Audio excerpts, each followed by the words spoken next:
Welcome to Fathers Unfiltered. This is our first podcast. We're hoping to tell the stories of single fathers going through separation myself. I've spoken to many fathers that have had pretty horrific stories, and I believe they're worth telling. The podcast isn't about bashing the mums, but it's about telling the stories of the fathers from start to finish, touching on the main beats of the relationship, and then moving on to the separation and how the relationship currently is with the children and the mother.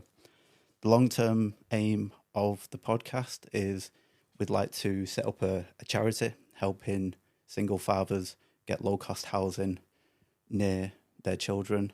That is a long-term aim, but it's something I believe in. So yeah, if that's something that you believe in, then follow and share this with somebody who might find it of interest. So moving on to yourself, our first guest. Do you want to give us your name, age, how many kids you got? Yeah, so my name's Tony, 42. I've got 2 kids. Got a 7-year-old and a 4-year-old. Yeah, a 7-year-old little girl and a 4-year-old boy. Okay. Yeah. How long have you been separated from the kid's mum? Well, we got separated December of 2022, like at the end, just a couple of days after Christmas. Okay. It was one of those where, I came in to the room, came out of nowhere, where, Really? she just said, I want to, well, if I remember correctly, she said, I think you should move out, and I think we should co-parent the kids. So I was like, wow, that's a lot. It's only a couple of days after Christmas, and that's pretty rough. But leading up to that point, we were already having, arguments. We hadn't been intimate for half a year or whatever it was. Yeah. I'd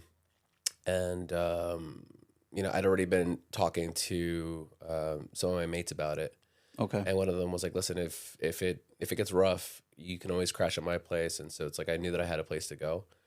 And I did, so like it was already in the air. You Yeah. were sort of aware of it. She was kind of aware of it, but nobody ever really spoke about it. Yeah, like I mean, we had, I think, maybe one conversation prior to that where I just asked her point blank. I was like, listen, should we be discussing co-parenting? Because right now, we're not communicating, we're not talking. It seems like we're always arguing. And at that point, she wasn't, into it, but I was the one that was like, hey, listen, we should have a talk though, because if we're going to work on this, let's work on this. But if not, like I want to know what's going on, because I feel like it's fair, for both of us if we do it like that, if we communicate beforehand. But yeah, it was December 2022. So it's been a little over a year now. Yeah. How long were you together? We met in 2015. Okay. 2015. So we were together for, I guess about 7 years. 7 would have been, about 7 years. About 7 years, and so the other thing too is that I was the stay-at-home dad for the first 6 years of Oh wow, okay. Yeah. So it's like, we're still technically married. We're still going through the whole process and everything, and Right. we haven't even touched divorce yet. We're just doing Really? child custody right now. But we were together from 2015, and then I was the stay-at-home dad for the first 6 years until my son turned 3, which is when I got a full-time job. So how come? I mean, we'll touch on it a little bit more in a bit, but Yeah. how come you've not gone through the whole divorce avenue yet? Oh no, like we're going towards. Oh, you're it. going for okay. Oh yeah. We're definitely going towards that. But the thing is that she made it extra difficult, because like what had originally started as, hey, let's co-parent. Yeah. Let's and that was from that December till about March. That was the plan. And at that time I was living with a mate and didn't have a car. Had to take public transport to come see the kids. It was about an hour and a half. And then, also didn't have my own place, and I didn't want to bring them to his place because we thought it'd be confusing. Yeah. Like this is Daddy's new house, and it would just seem we just didn't want to confuse him. Is really like, at the end of the day, what we didn't want. So once I got my place, once I had my car, I got the car first, even though she didn't want me to. She wanted me to get a place first. And I was like, that doesn't make any sense because I don't know if this is permanent. I don't know if this is forever. It's a difficult one. When you've got to make choices financially, it's like a car does help, but a place, then they're both expensive. Yeah. I mean, they're both expenses that obviously I didn't have to think about while we were together because we shared a car. We obviously shared our home and all that. But she had wanted me to get a place because she needed someone to watch the kids whenever she would leave to work, for a couple days at a time.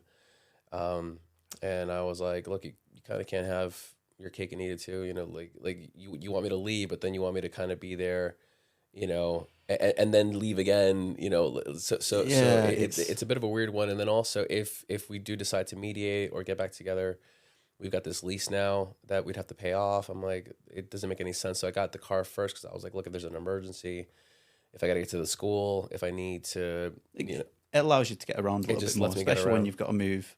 Yeah, and so 2 kids. Yeah, and so then come March time, she started making like all these like crazy allegations and everything, and then that's when it got really messy. Really? Okay. Yeah, she started making like all these allegations, and they've each been getting disproven. Like people like at the nurseries and all that are backing me up and all, and so it's like because of that, that's why it's taken so long with just the kids. I guess they have to disprove that before they can move on. Yeah, and it's just been a bit of a nightmare. Well, that's it. Let's go right back to the start about 8 years ago. Mm-hmm. How did you first meet? We met at a pub.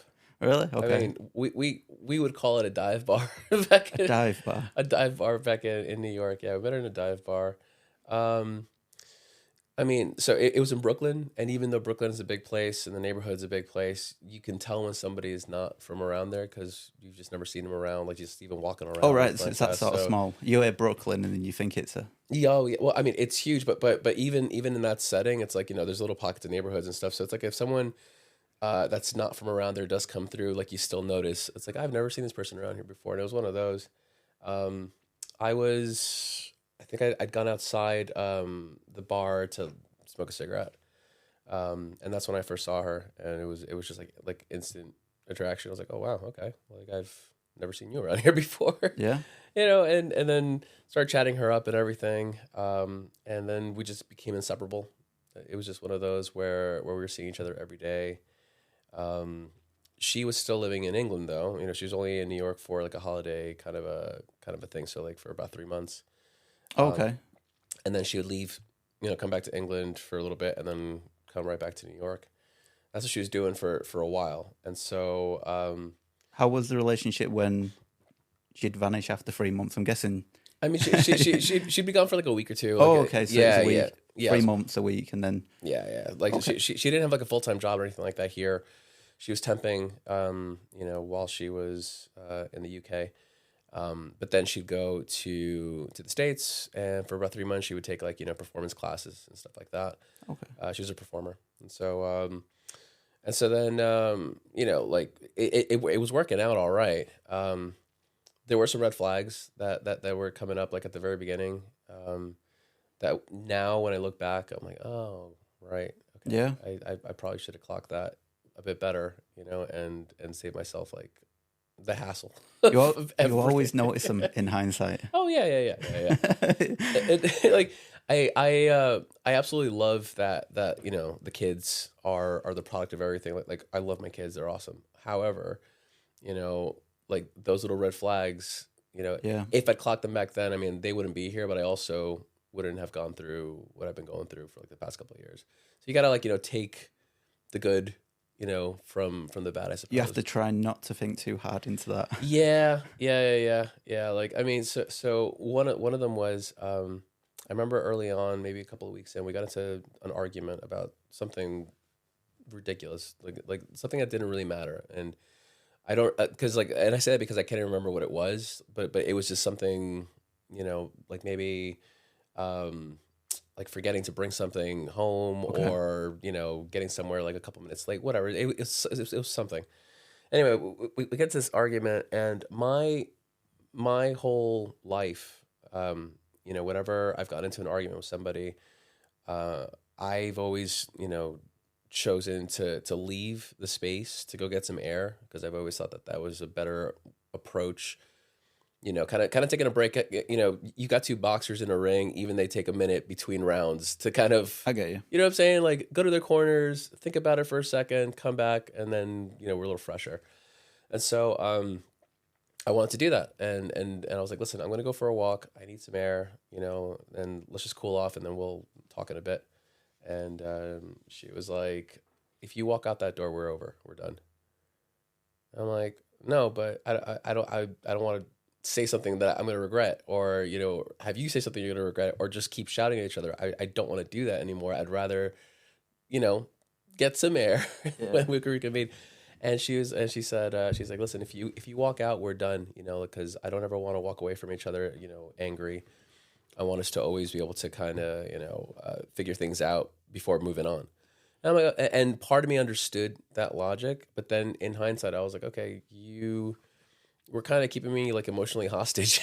like you were not letting me go, and you were saying like, look, if you do this, then that's going to happen. Instead of just being like, okay, look, giving you ultimatums and that was maybe 4 weeks in, something like that. Yeah. So this within the 3 month. Yeah. Everything's great block. Ultimatums. So I should have clocked that better back then, but then I was like, well, I guess she kind of makes sense. I don't want to be angry about this. Let's try to figure this out. And it was a new concept to me because I'd never done it. I'd never done that before with somebody that I was arguing with. And so give it a go. But then, as the years progressed, it became a thing, like the ultimatum thing, she'd give ultimatums for other things. Well, it worked the first time, I suppose. It worked the first time. And so she just carried on doing it, throughout the marriage. So you had the 3 month period and then a week away, come back. And then I guess, how long was it like that for? So with us, everything happened very quickly, Okay. So she got pregnant probably like within the first, like that first 3 month period. Oh, wow. So yeah, it happened fast. That is really quick. It happened very quick. Yeah. Yeah. And then on top of that, like you've got the whole international aspect of it, it's like, oh, okay. Had a lot of pressure. Yeah.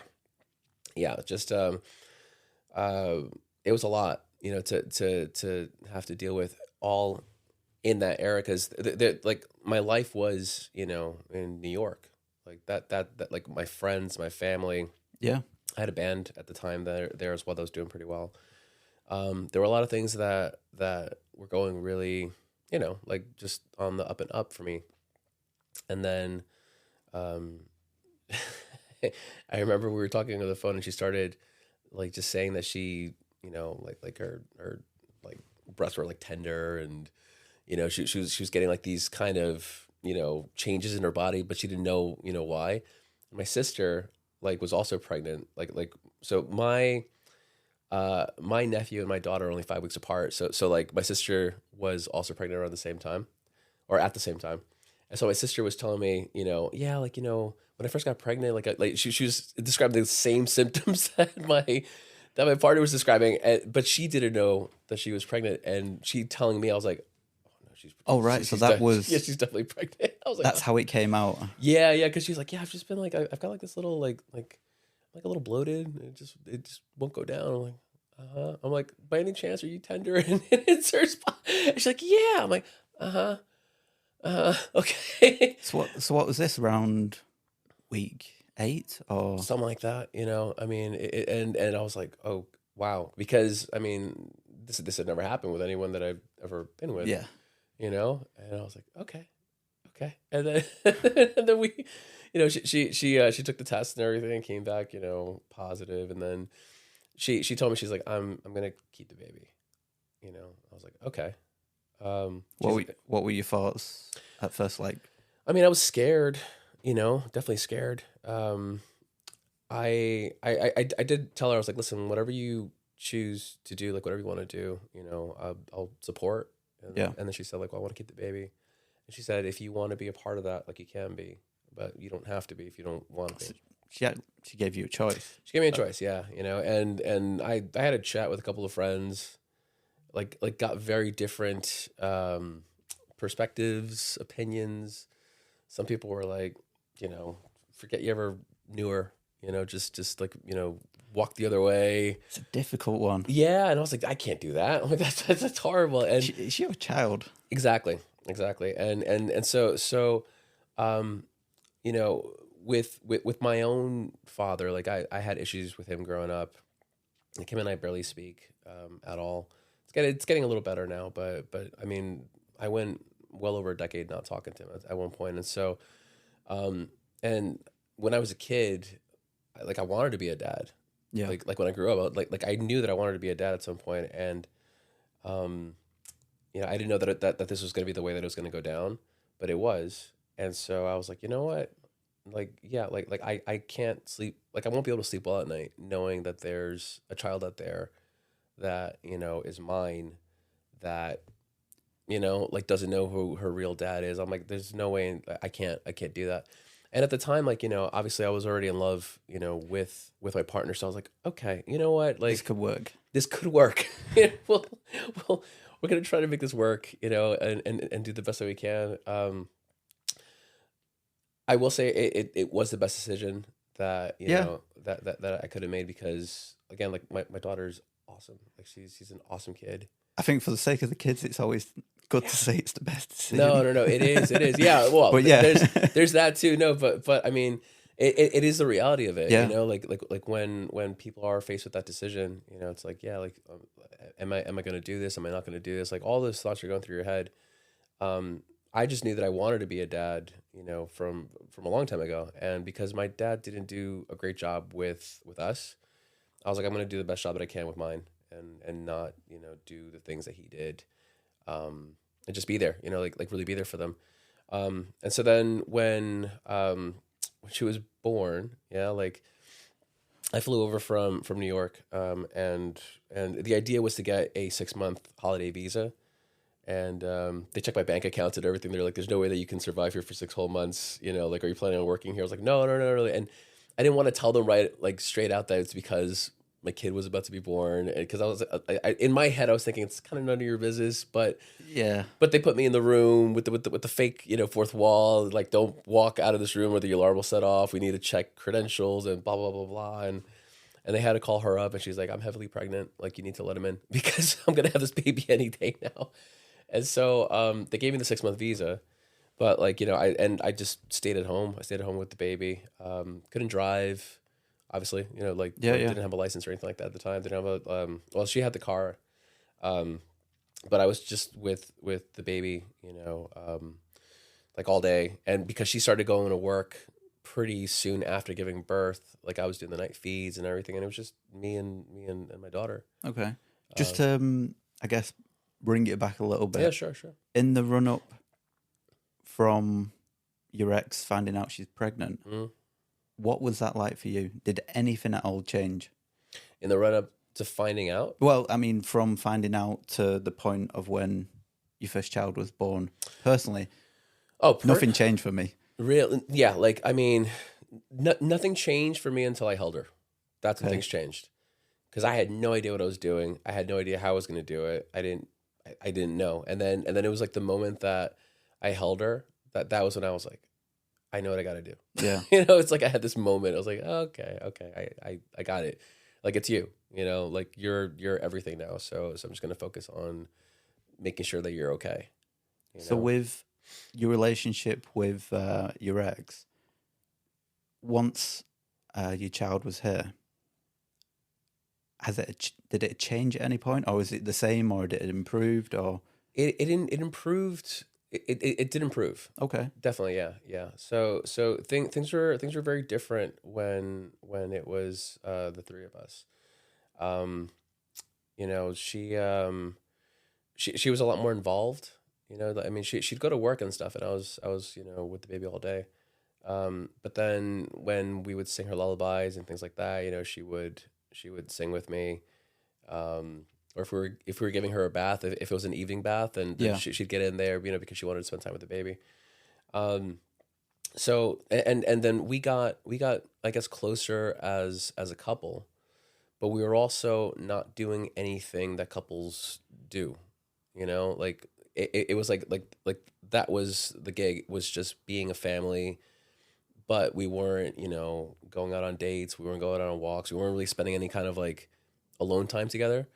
At the time we were You like mean living. aside from with the child? Exactly, yeah, You yeah. run into that bit of an issue once you have kids. You Yeah. effectively stop dating your partner, Yeah. unless you've got a lot of family, which your side.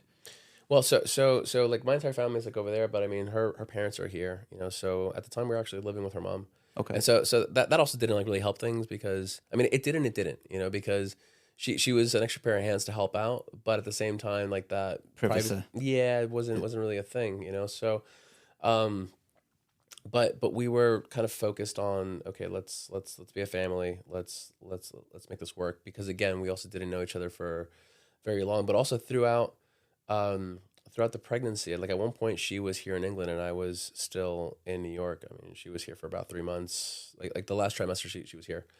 If I remember correctly, she had come back, I think, during the second trimester, and she was with us over in New York, and then she came here for the third. And so there was about 3 months where I didn't see her, but it was just everyday phone calls.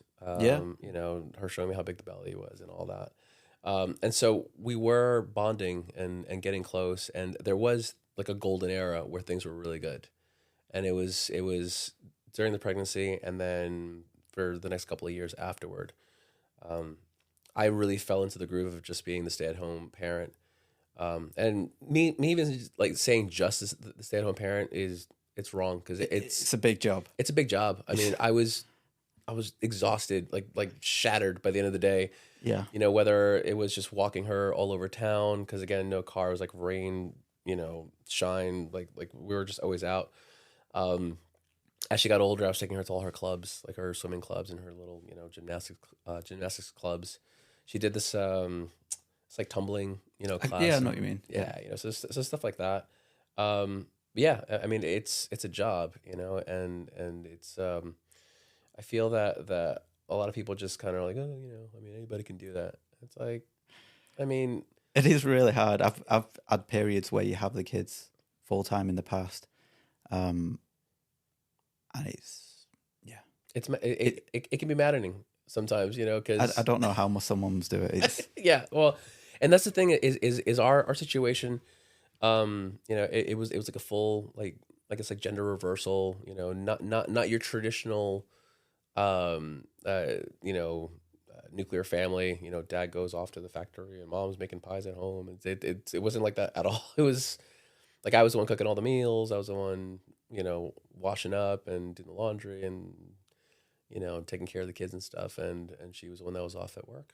so you've got it where you've got your first child, Yeah. and you've been together for probably a year or so.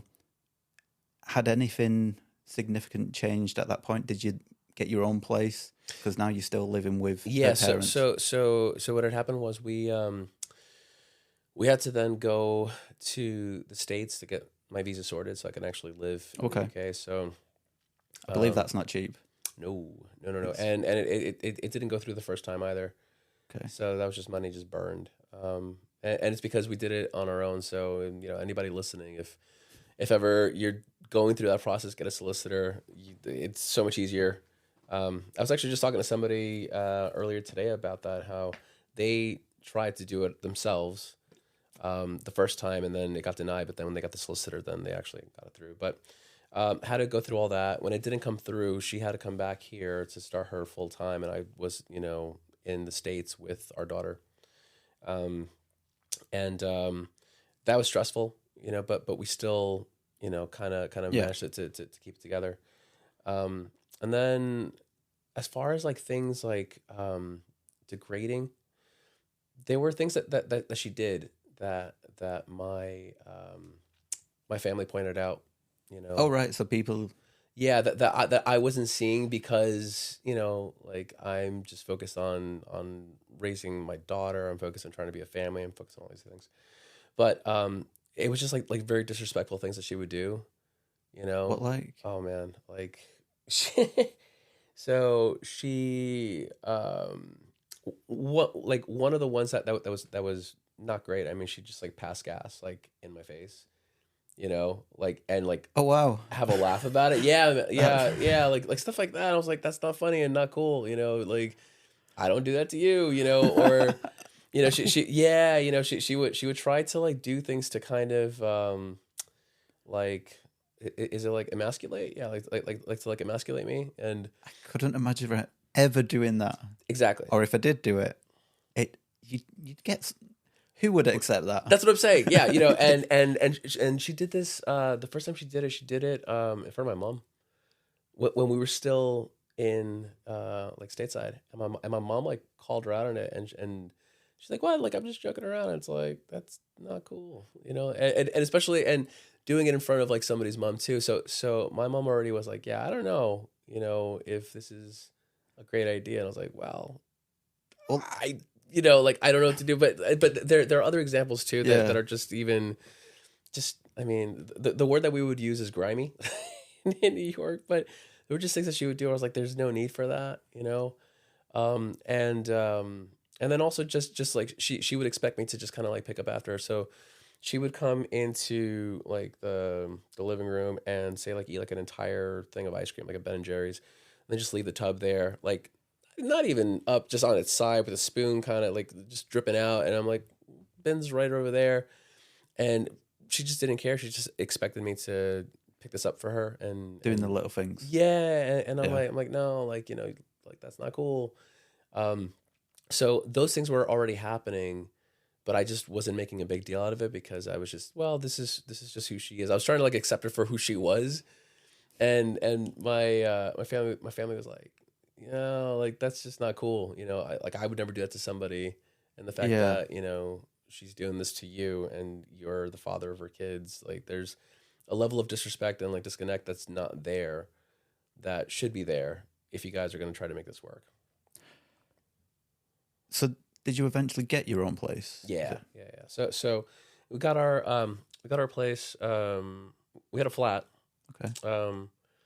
And then and while we were in the flat, we were actually looking for a house. So we were house shopping and everything. What year was this roughly? So it would have been like 2018, I think. Okay. About 2018, yeah. So your Yeah. child's about 2. Yeah, she was about 2 years old. So when we reunited in the UK finally, like all of us, visa was sorted and all that. We were at her mom's for a bit, and then we got a flat, for like a half year lease or something while we were looking for a house. And then we found the house eventually. If I remember correctly, we had to actually extend that lease because one of the houses that we really liked fell through. So then eventually we found this great spot not far from her mom's place. So it was like easy to go to grandma's and for grandma to come over. So it was really nice, and it was just cool to finally have, our own place. Our daughter's got her own room. Yeah, you felt like you could relax a little bit and yeah, things are starting to be. start to actually make a home, Something that was also like another red flag though was she never wanted to hang up any pictures on the walls. Like I wanted to, I mean, right now in this room, like you've got to decorate it like it feels like a home. Yeah. Just because you got pictures of your boys. My ex did a lot of these, but I've moved on. Yeah. But yeah, she did put a lot of these together. Yeah, like but it's what makes it feel like a home, and so I wanted to start doing that. But I think at that point she was thinking that house was going to eventually be kind of like a house that we'll rent out and we'll find something else for us. But that house will be something that we can kind of use to make money or something. And I was like, okay, that's fine, but that's not gonna be for a while. We can always plaster holes and just fix it right back up. But for the entire duration that we were together, we didn't have that. Just no pictures. There was like, I mean, I had to make a big stink out of it, but there were 2 pictures on the second floor of our daughter, Okay. but that was it. Aside from that, the walls were completely bare, and so it never had that homey feeling. Did a parent's house have many pictures? Yeah, that's the thing is that both of her parents, their homes feel like homes. Like you go in and Yeah, it's not a show home. It's yeah, very personal. exactly. Yeah, they're little mementos, little knickknacks, and things hanging here and there. She just kept it all bare, and I was always kind of be like, hey, like it'd be nice if we made it a bit more. Yeah, But again, there was, I think, that bit of like maybe there was like a disconnect, or maybe she didn't want to connect, or she didn't want to fully, you know. only she would know. Yeah, yeah, she got her down. So how long was it from the point of getting your own place to then having a second child? Was it about another? So, our daughter would have been 3 when he came along. Well, Your eldest, you said, was yeah, 7? yeah. So he came along in 2019, and so but we spoke about it. We decided, okay, this is like we're both on the same page about this because we were. What were you actually trying, or was it? Yeah, yeah, yeah. Okay. Oh, yeah. So what had happened was we had this conversation about having a second, and my stance was, well, we're not going to be around forever. She doesn't have a whole lot of family here. She's just got your parents and like an auntie who lives hundreds of miles away. Um, it'd be cool if she had a sibling because at least she's got more family, somebody Yeah. that can be with her when we're not here. And she's got plenty of family in New York, cousins and all that. But so we talked about it. We both agreed on it. And then 9 months later, I mean, it like happened pretty quick. Like she got pregnant pretty quickly. But 9 months later, our son came along. Now, that's kind of when things started to really change. Really? Yeah, because I think that she might have had like postpartum or something like that after him, but she never spoke to anybody about it. I mean, she slowly started to stop, engaging, Oh, right. Okay. with like bedtime stuff and like the singing of lullabies or giving baths and things like that. Um, and that was kind of like when things started to kind of shift, and it was just getting a bit more volatile.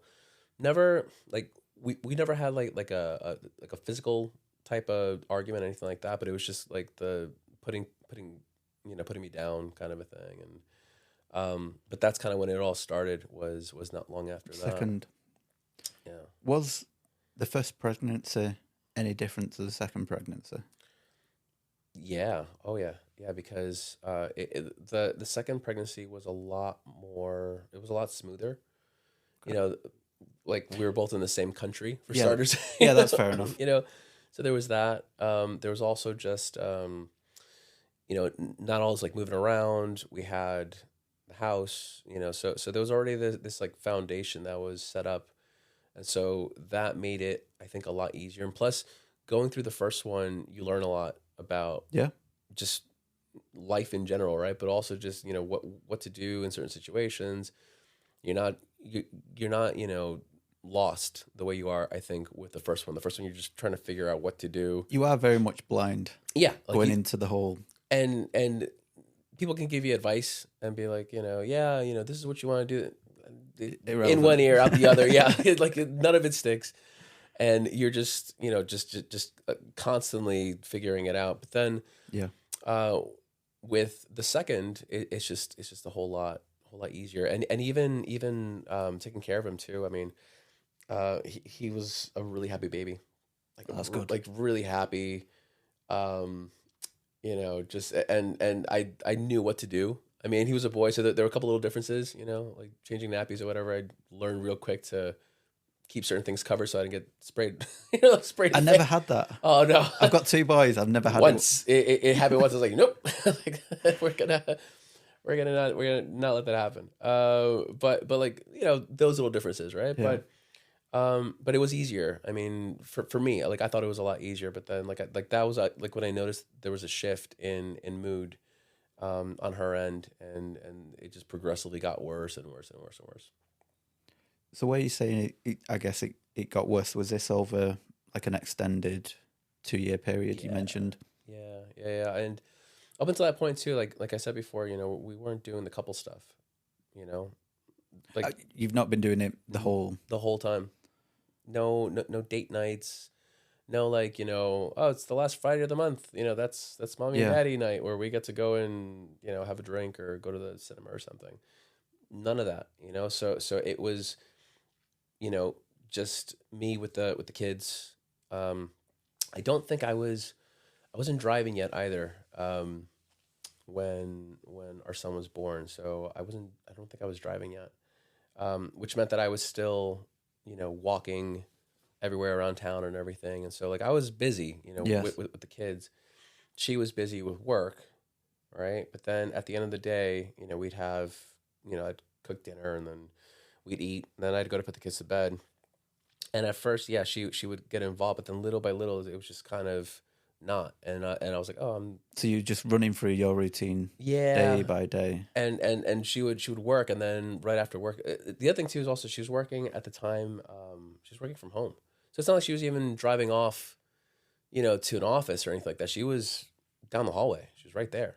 I mean, Okay. where we are right now. If this was, the kid's bedroom, right? Like she'd be right down the hallway on the computer just working, and then when she was done, she would walk into our room and get in bed and just like watch a show or something like that on her phone while I was, watching the kids up or, like getting them ready for bed or whatever it was. This was on evenings when, well, it would be after dinner, so it'd be like an after dinner thing. That's when she would go upstairs and just kind of shut down, and I would just carry on. Just stop being a mom for a bit. Yeah, and I was like, okay, like it's fine, I get it. Like you were working all day. I mean, I was working all day too. Basically, I've been busy running all over town. But it started to turn into this thing where You noticed it where it's yeah, slightly disconnected. yeah, and then even when like family would come to visit, like for lunchtime, this is when my son was still like little, still in a high chair and all, and. I'd be feeding him his lunch, and I'm having a sandwich, and I'd ask her beforehand if she was going to eat with us, and she would say, "No, I'm just going to go to my mom's and have lunch over there." I'm like, "Well, why don't you have lunch with us? We're here." Like Yeah. because like her mom lived not too far; she could walk over to her mom's, and that's what she would do. She would, and I was like, "Well, like it'd be nicer if you were here with us," and I'd have family visiting, and they were noticing it too. They're like, "Why is she going to her mom's?" I don't know. Like I think it'd be nice if she stayed here, and had lunch with us. And I mean, she'd do it sometimes, but then it's like the fact that she would want to leave and just be like, no, like I just need to be away from everyone for a bit. I was like, okay, but then later on tonight, you're also not gonna spend much time with them either, Yeah. And so, and it was just progressively, getting worse and worse. The other thing too was that with her mom, like I would joke around that like I had two wives, because it's like her mom was kind of like a housewife sometimes. She would come and just like help out with everything, and Yeah. and I was always like super grateful for it. But also whenever we go to her place, my ex-partner would just like shut off, and then like go for a nap and then just leave. Let the mom sort of Yeah, like take her, over. like her mom and me like just carry on, Okay. and it was kind of like, can you come down so we can kind of all do this together because you haven't seen him all day or you haven't seen him all week or whatever it is. Yeah, So it's not the sort of, I guess, behavior you'd expect. it's not what you would expect from somebody who well from your partner. It's something that you would want. Like the things that I was expecting of her are, I think, the things that anybody who is in a relationship with children would expect from their, significant other. Just because, just out of love, Yeah. like, hey, like, do you love us? Do you want to hang out with us? There were moments where it's like almost like she'd remember that she had awesome kids, and then she'd be all over them,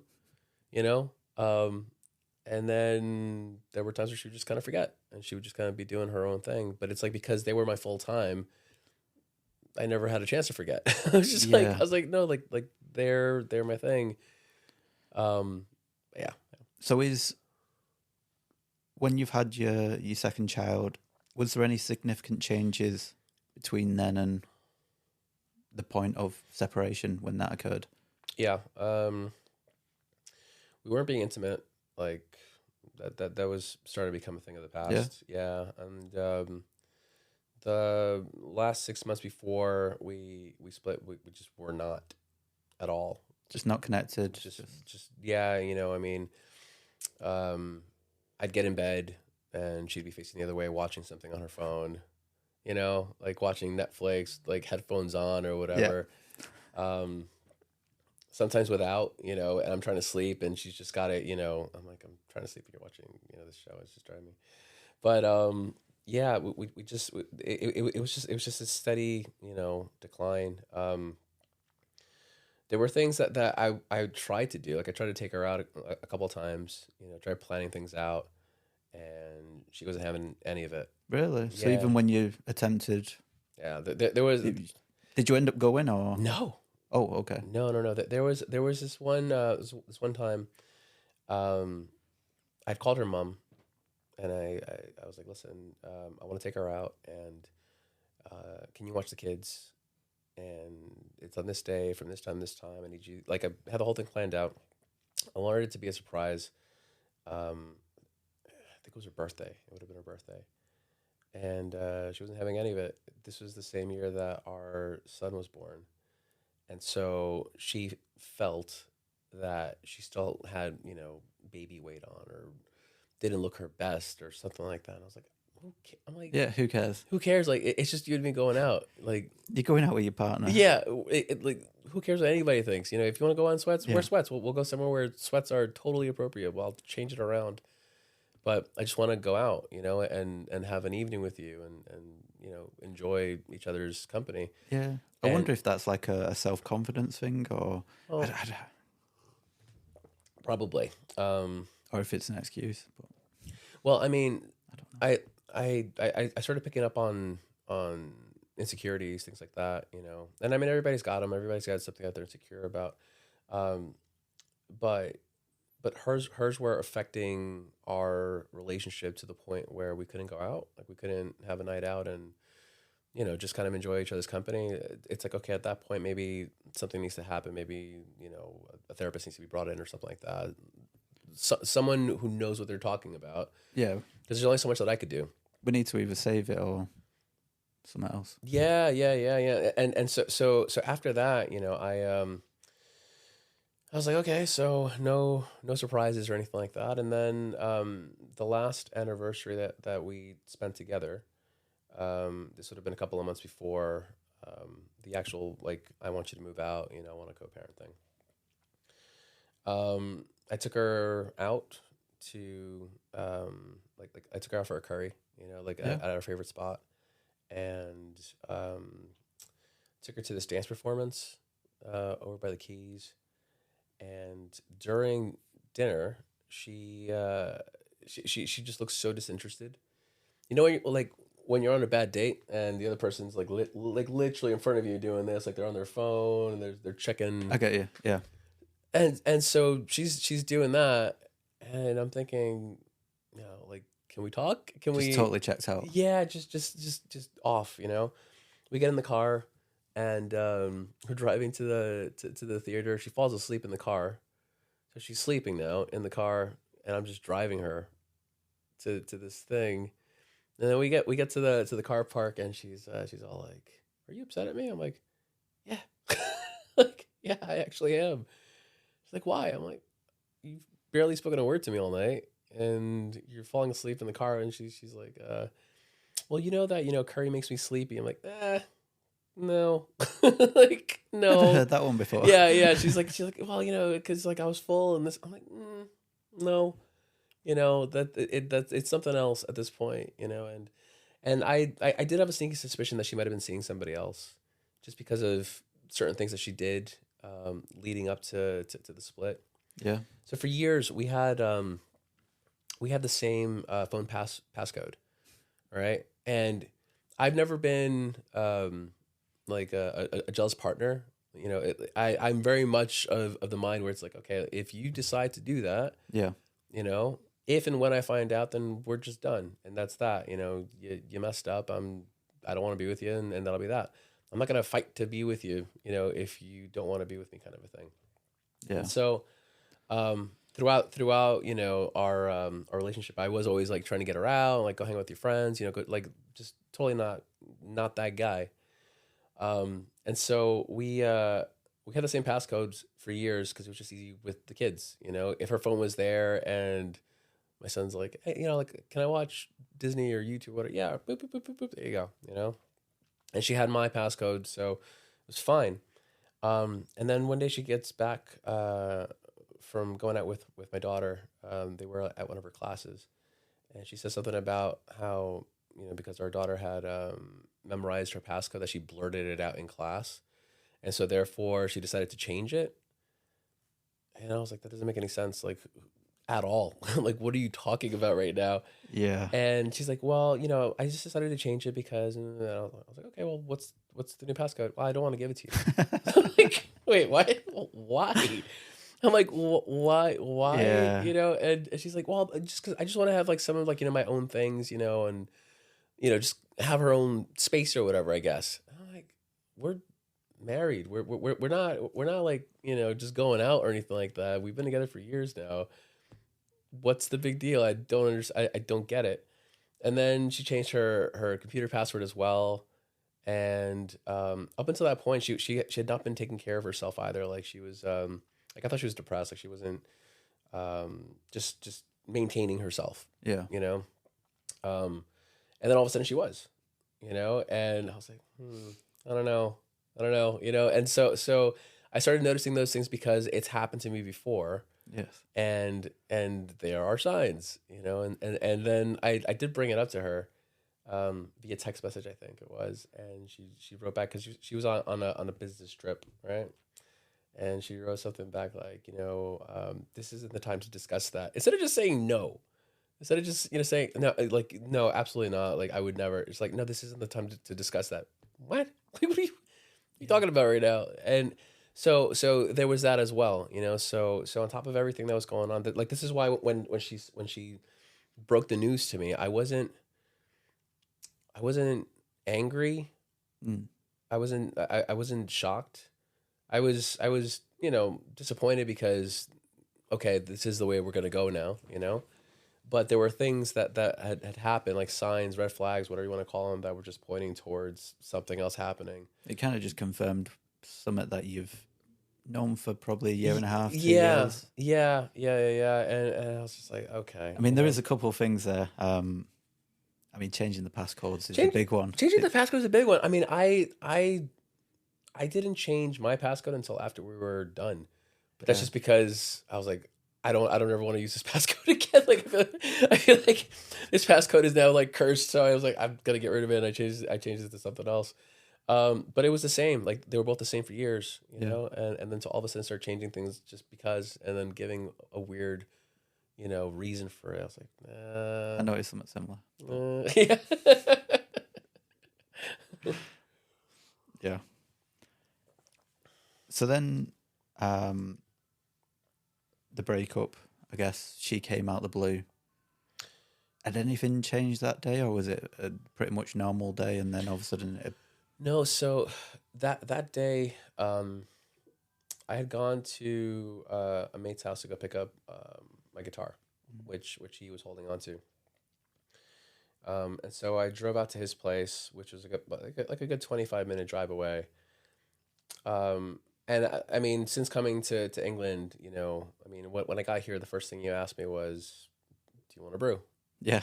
That is just common UK it's pretty culture. Yeah, it's like standard. It's almost like part of the greeting. It's part of the hello. Hey, how you doing? You want a brew? That's just the way it is over here. So when I got to his place, that's what he asked. And so I was like, I can use a brew. And so came in, had some tea. Had a conversation. I was there for about an hour, and then I left. And then when I got back, she was fuming. She's like, you were gone for a whole hour and a half, or whatever it was. And I'm like, yeah, I went to go pick up my guitar, and he wanted me to stick around for a brew. I said, yeah. And she's like, yeah, but I was here with the kids. I'm like, yeah, you can be here with the kids for that long. It's not, like, you'll be fine. Like, and so she was fuming, and so then I think her sister was in town, and Okay. her sister came by to pick her up so they can go, you know, Do go for a whatever. drive or whatever it was. I'm like, yeah, okay, so then she left, and I was sat on I was sat in the living room, and she got back, and then it was shortly after that she told me, she's like, yeah, like I want to, I want to co-parent. I think you should move out. And so I think that she was probably fuming that day for whatever reason, and then possibly her sister might have been like, you know what, you should just blah blah blah, and she's like, yeah, you know what, I'm gonna... and then it turned Yeah. into that, But aside from that, like the day was fine, everything was okay. For the most part, I mean, like again, communication between us had pretty much broken down. We weren't like really talking to each other, but at least we weren't arguing, we weren't fighting or anything like that day. Um, but that was like the thing, The only thing that I can remember from that day was going to my mates, getting my guitar, and her just flipping out because I Been took too long. 1 hour. Yeah.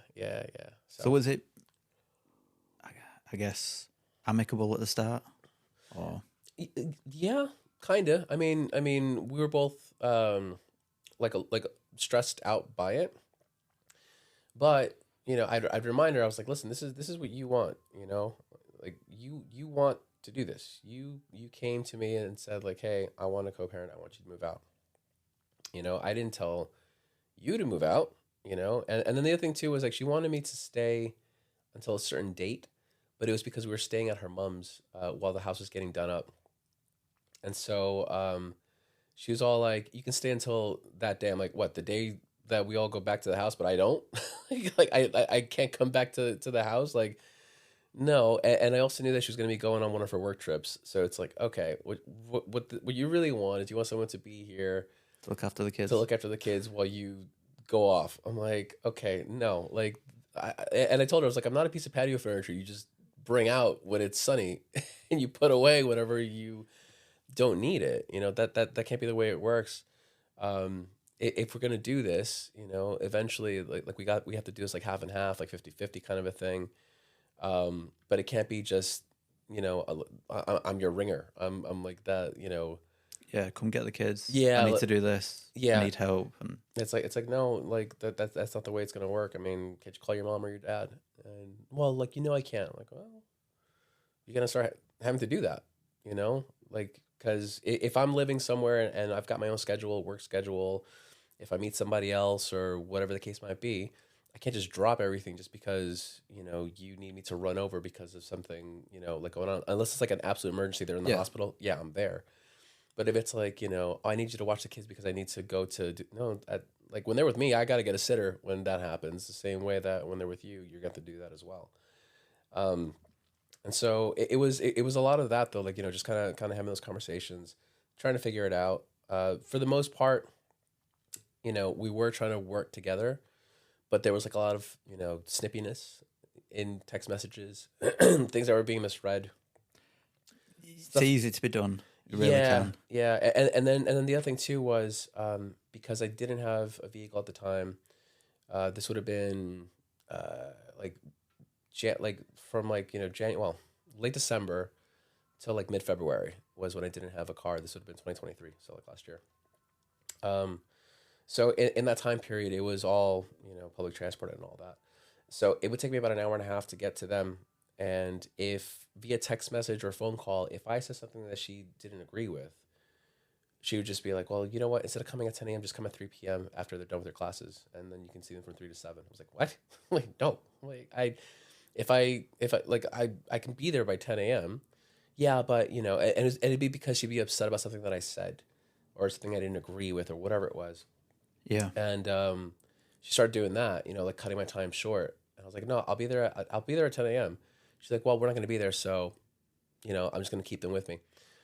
And again, in hindsight, I started thinking, okay, is she trying to set up an altercation? Is she trying to set up like some kind of like public dispute where people can then be like, oh yeah, like I've seen him, I've seen him shouting at her or whatever it was. And I was like, I'm not going to do that. I'm never going to do that. Like we've never had that kind of a relationship to begin with. We're not going to start now. No. And I'm not going to do that. So okay, I'd arrive at 3. you know, and see them till 7, and then take the hour and a half trip back to where I was staying. So she started doing stuff like that. Another thing she did was, you're gonna love this. So she, One sec, let me get my brew. yeah, yeah.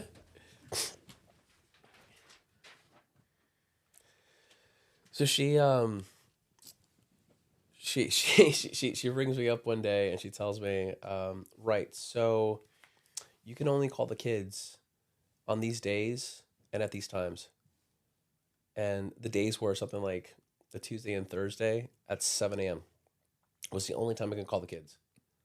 7 a.m. Yeah. I was like, why? She's like, well, because it's the only time that, you know, they're completely free and have absolutely nothing to do. The rest of the time, obviously, they're at school or they're doing homework or they've got, you know, their classes after school. It's the only time that you can call, so it's got to be 7 a.m. or nothing. I was like, okay, so you're telling me I can only talk to my kids on a Tuesday and a Thursday at 7 a.m. Am I hearing that right? She's like, yeah. I'm like, I don't want to teach my kids ever to think that they can only call me during certain times of the day. Yeah.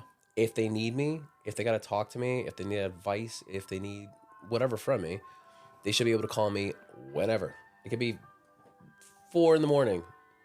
My daughter has a nightmare or something, and she's like, you know, Daddy, I had to talk to you. Yeah, let's talk. You know, like, what can I do? You know, but what I don't want is for them to be like, oh, it's 7:30, I can't call them. You know, and so she tried doing that. And I went along with it because it's like, okay, if this is the only time that she's picking up the phone, because I did try calling other times and she just wouldn't pick up, wouldn't pick up the phone. And then on top of that, you know, at like during the calls, you know, she'd have things that were around as distractions for the kids.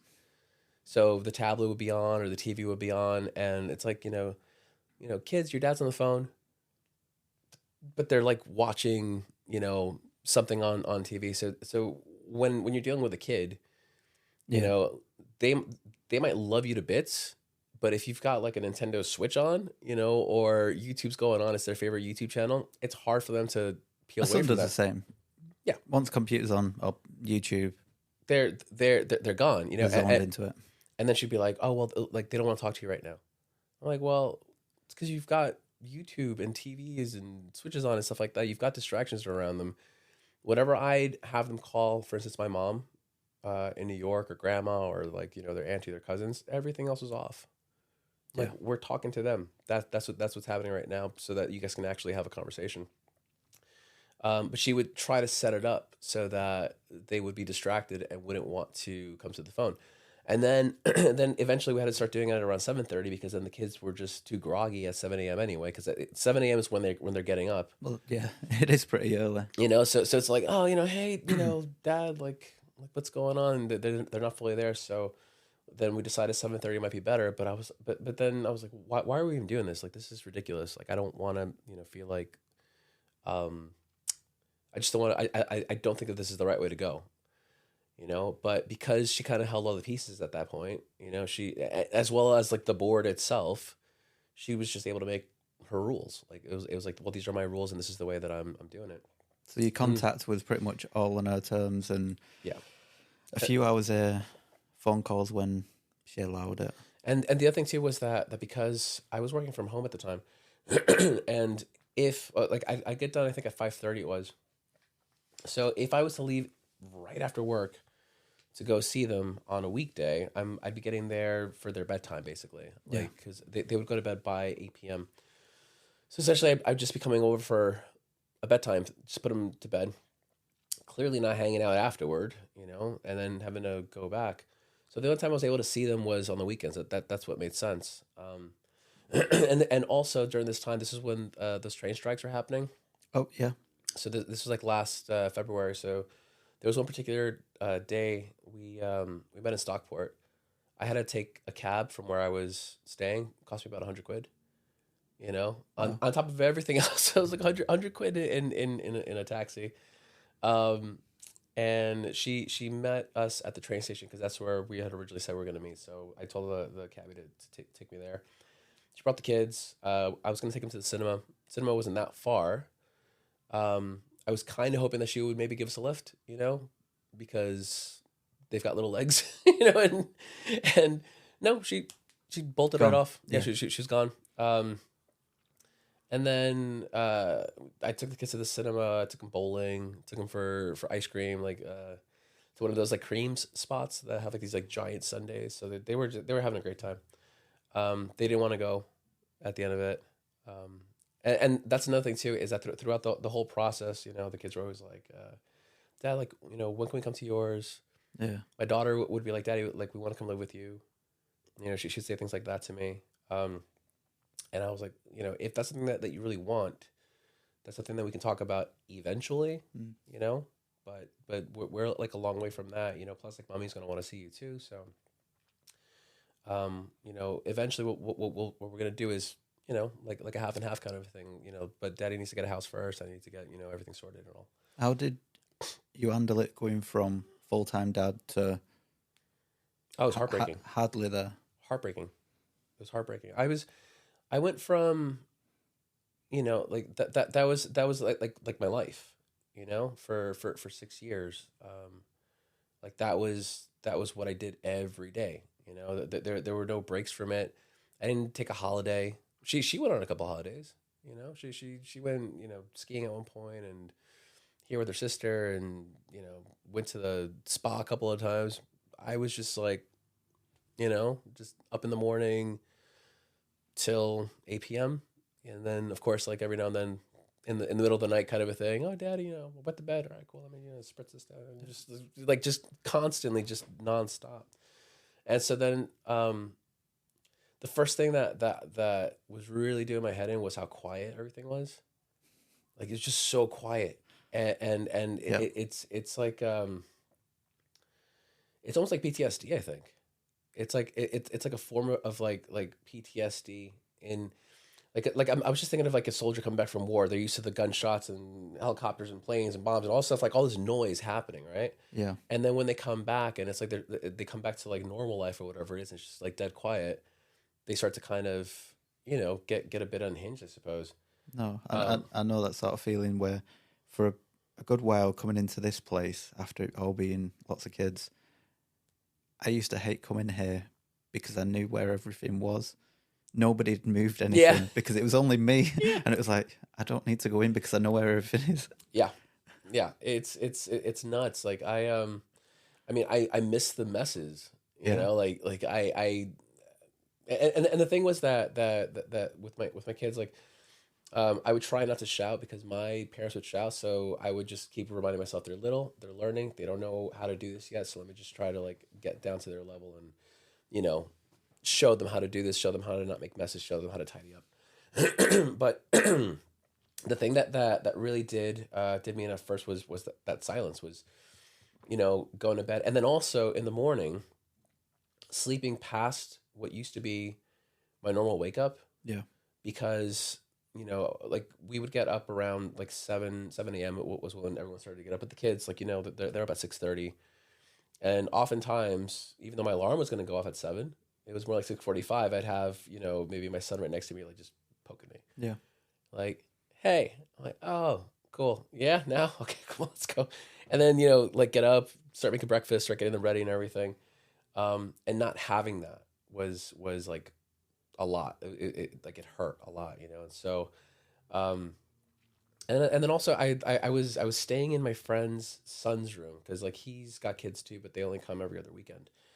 And so he was like, you could take his room, you know? So I was like sleeping, in this like little boy's room, like on a twin bed surrounded by toys, you know, that weren't being played with. And, it was tough. It was really, really tough. Like it got really dark, you know? And also cause I was working remotely, like what I started doing was I would just roll out of bed, you know, at like 5:02 and just sign on, you know, kind of like fix this up a little bit and just go on. And when work was done, I would just roll right back into bed.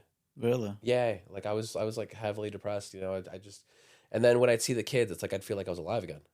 I was like, oh, Yeah. right, you know, like and they would always, you know, be super excited to see me. Got videos of like my son, you know, saying like, please, can you take me to you know, to your friend's house? I'm like, I can't, you know, but don't worry about it. Like, you know, that's gonna get a place soon, and then we'll be all right. But yeah, it was really really tough, and I feel like a lot of dads out there, are going through the same thing, and it's unfortunate that the system, especially like the UK family system, it's definitely set up for the mom. Mm. It's looking out for their best interest, and there are a lot of dads out there who want to be dads.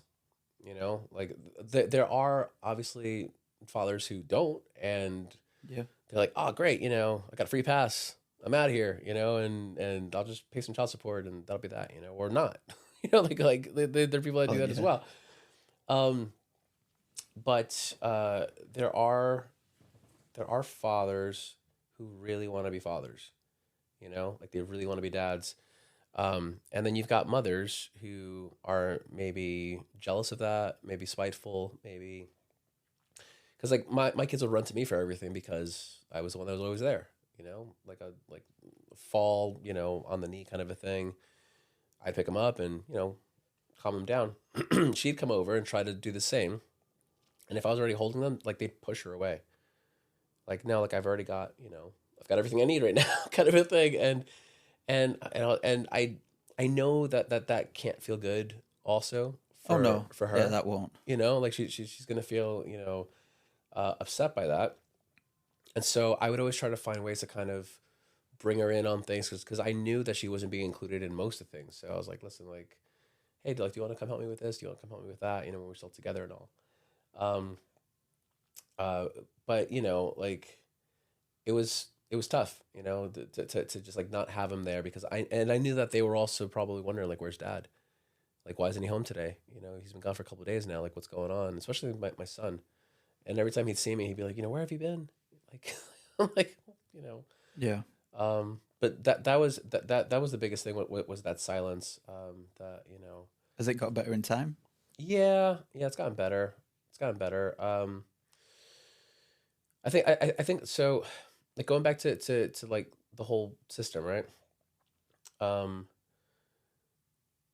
the fact that she was able to make allegations against me without any kind of evidence, and then kind of put me through the whole thing. I mean, like cops showed up at my place. They brought me in for questioning and everything. Well, when I guess going into that, when did that all kick off? That all happened about 3 months after the separation. So up until that point, Okay. we were trying to co-parent. We were trying to do all that. She was doing you can only call in these times. You can only do. So up until that point, we were trying to figure out how to make it work. And then all of a sudden she started making these allegations that then like got like, police involved and everything. But it's like things have been disproven now. Were you already going through divorce at that point? I haven't even gone through the divorce yet. Okay. Up until that point, it's just been child stuff. Like the divorce is probably not going to happen until like later this year. But like you know, when she did that though, she did it after the first weekend that the kids spent at my place. And so like what had happened was the kids, I had them on a Saturday, and I was taking my daughter to her classes. At the time, my son didn't have any classes at the same time, so I'd take him to the park while she was doing her thing, and and then afterwards, after she was done with her two classes, then we'd go get like a Mackey's, and then go home. But then that day, I had asked the kids if they wanted to stay at mine, and they're like, yeah, they were super excited because they've been wanting to stay over for the longest. My mom was visiting too, and before that, they'd only seen me on my birthday a couple weeks prior. So my mom had only seen them that day of my birthday, and then now it would be that weekend. And she traveled like over 3,000 miles to come to the UK to see not just me but her grandkids, right? So Yeah. and she wasn't getting to, and so I was like, "Do you guys want to stay?" So this was on a Saturday, and they were super excited about it. They're like, "Yeah, like we want to stay." And I kitted out their room like they had bunk beds, or I mean, they still have bunk beds. Like, it's like, not like they're gone. They've got bunk beds at the house. They've got change clothing. I had gotten them like toys and stuff to play with. So it was like just slowly building it into second home. This will also be your home kind of a thing, and that's what I wanted. Um, and my ex partner wanted me to meet up with her also like in a neutral spot, you know, because she was trying to create this narrative that I was like some kind of a danger to like her and the kids, and I was like, it's never been a thing. Anyone who knows us, anyone who's been around us, will say that that's never been any kind of a thing. But she was trying to create that narrative, so that I think later on in court, you know, You do get she can play that against me. And I was like, no, there is a thing in the UK if there's, I believe it's domestic violence or going down that route, you can get free legal support. that's the other thing too, is that I'm pretty sure that that's why. So they'll cover the cost. That's the only way that, and it's expensive. If you go for the, Oh, full court route, it's like 10,000-20,000. yeah, So, yeah, I've heard of dads mentioning that their exes have mentioned issues or created issues. Some have been suggested by the solicitors so that the fees would get paid for them. and that's what I think happened. So that Saturday, right? I rang her up and I was like, listen, the kids want to stay here. I told them it's fine, and mind you, my place is a 5-minute drive away from theirs. Like we're in neighboring neighborhoods, right? And so she was like, no, you got to bring them to the neutral spot, you know, to the neutral location. I'm going to be there at 5:30. I was like, the kids don't like going there. I don't like doing that because there's never been a reason, you know, for any of this. So what's going to happen is they're going to stay at mine because they want to, and they're allowed to, you know, and there's nothing saying that they can't.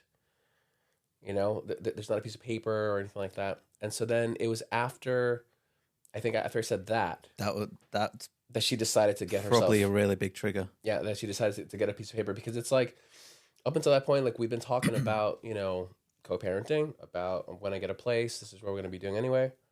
And so, and the kids were just there. So I was like, you know, they want this, they want to stay here. I don't see what the big deal is, you know? And I was like, there is not a piece of paper saying that they can't. So they're going to stay. Yeah. And so she decided to go to the neutral place anyway. She's like, you're not here. I'm like, yeah, we just had this conversation. The kids are really excited to sleep over. I was like, look, I'll bring them to the house tomorrow. She's like, well, I don't give you permission to come to the house. I'm like, I'll be on the street.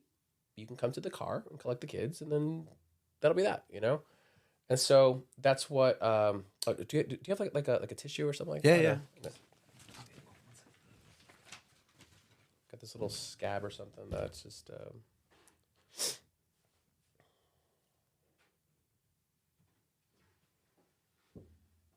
cheers. So anyway, so then they spent that weekend with me, right? And my mom was in town too. So my mother, you know, enjoyed like spending time with her grandkids. The next day I did go by the house, like, you know, and was parked on the street. And I remember my son, he starts going, Daddy, I really have to go for a wee. I'm like, well, your mom's going to be here any minute. Like, can you hold it? He's like, no, Daddy, I really got to go. I really got to go now. I really got to go now. I was like, no, you really got to hold it because she's going to be here any minute. And he's like, no, like, you know, and so he was like, I'm going to do it. You know, I've got to go. I was like, all right, fine. So we drove back to mine. And so he got out the car and he goes, Daddy, I lied. And he ran to the house. And my mom and I looked at each other and it was like, did he just lie to come back to your place? I was like, I think he did. Like, I 100% think he just lied. Wow. Just to come back here. And so, then I let her know. I was like, hey, listen, I was there. And she's like, well, I was at the neutral spot. I was like, I told you I was going to come by the house. The kids don't like meeting up there. They're always asking me, like, why do we have to meet mommy here? And I never have like a proper answer because I don't know why we're meeting there either. You know, so it doesn't make any sense. And at this point, I think it's just because you're just trying to create some kind of narrative, and that's not cool. So I was like, we'll try this again tomorrow. I'll be by the house on the street. Just meet me there, and then, you know, fine. So now it was Monday. Monday, I took the kids to nursery and school. Picked them up afterwards. Took them to their after classes. So my daughter was going to like a language class, and my son, I took him to this park that we always go to whenever she's in her class. And so then when I did bring them, like she was waiting there with her mom, which didn't understand why she was there, but she was. And then it was 2 days later that police were involved in everything, and I thought that it was because of that, like that she was trying to like say that, oh, he like took the kids or whatever, which I was like, I'm still a legal guardian, there's no kind of restraining order, there's none of that. Yeah. And we've been talking about doing this for months now. I've got all the messages saying like, yeah, let's co-parent, let's do this. And now you just don't like that you're not getting, things your way. So I thought it was going to be about that, but no, she decided to say a bunch of other things. I was like, what? And so like I went with them, and I was like, yeah, I want to get to the bottom of this as well, because we've never, not once, had any kind of issue, like anywhere near that. Never have the police showed up to like our place because of disputes or arguments, or like the neighbors calling like, oh, we just didn't have that kind of a family life. But her doing that gave her that piece of paper that said that I couldn't, have direct or indirect contact with her. Is it non-molestation? Something like that, yeah. And that in order to see the kids, it had to be through like a third party, And then I actually had a mate of mine contact her, like, hey, listen, you can bring them to my place, and he can then pick them up. She never responded, So I was like, okay, I'm trying to set this third party so I can see my kids. I didn't see the kids from that day till September. So how long is that? What? March, April, May, June. Oh, right. So August. it is about 6 months. Didn't see them at all. Didn't hear from them. Like no phone calls, nothing. Wow. Nothing at all. Yeah. And so that was because she got the cops involved because she made these allegations and stuff, right? And then a couple months after, right, like the police got back to me because she said that, oh, like there's evidence like on his phone of wrongdoing. And so like I gave my phone to the cops. I'm like, look, here are my passwords. You'll have access to everything. Go nuts. I'm like, I've never done anything wrong to her, like, and so then I found out about 2 weeks prior to when the official like end date was going to be, that they were like, yeah, like you're in the clear. Like she's talking a lot of nonsense. I was like, yeah, I told you that the day of, like we had that discussion. If I was a different kind of person, like if I was a hothead, I would have just gone over and be like, you see, like, like. Yeah, that wouldn't help. No. So I was like, I'm just going to wait until, the original date. And I did. And a couple of days after that, she, I got a call from the court for like an emergency hearing because she thought that I was going to like abduct the kids and like leave to the States. Really? Oh, yeah. And so then, I remember reading the email. I was just laughing. I was at work, and I was like, "Wow, okay, all right." And so, went through that hearing, and they were like, "Yeah, like she's not making a whole lot of sense here." I'm like, I don't even have the passports. Like I've got like I don't have them in my possession. Like that's not a thing. And I was like, I've got a job. I've got a place that I pay rent for. Close to the school, like I'm doing what I need to be doing in order to be with my kids. But it's like, I think that it's not just her, but like the solicitor also is like, oh, well, you know what? Like, what if we try this? What if we try that? And it's disgusting. They're getting paid off it. Yeah. They don't care. And if it's domestic violence, they class it as, the state pays it.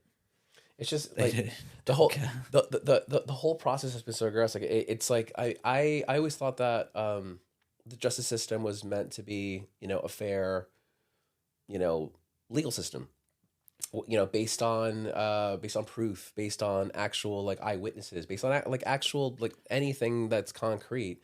Yeah. But it like so far, and even the solicitor that I did have, I had a solicitor. He was like, well, just the courts usually favor like in the mom's well they go in the mom's favor. I was like, the fact that you're saying that is not cool, because that shouldn't be a thing, Yep. Like it should be a bit more even. I think I would hope so. Yeah, but for you to tell me like, hey, listen, just this is probably not going to go your way. And it's like, okay, but why? I've got letters from the schools, like I have letters from teachers and from nurseries and um, family, friends, people that I've known me for years now since I've been in the UK that have all vouched for me and be like, yeah, he was like the main parent. He was the one that was always there with the kids. So why is he being stripped of them right now? And solicitor was like, yeah, well, I'm just letting you know that it's. And I was like, well, that's not great. And then also, so then in September is when I started to. I was allowed to have a supervised visit, like 1 hour. Supervised. Yeah. You have to pay for them, don't you? Mm-hmm. They're not cheap. No, it was like 130 some odd pound a week, on top of everything else, right? For 1 hour in like a supervised setting. And so the first time that I saw the kids after not seeing them for 6 months, my son, he just comes running like at me, just like almost like tackles me. Like my daughter was a bit more like awkward about it. Like she didn't know quite what to do. And I think partly it's because she's older. She's probably been hearing things from, mom or like grandma or like, oh, like just like probably bad mouthing dad. Yeah. And so she doesn't quite, she didn't quite know what to do or like how to react. My son was just all over me and he was just like, Daddy, where have you been?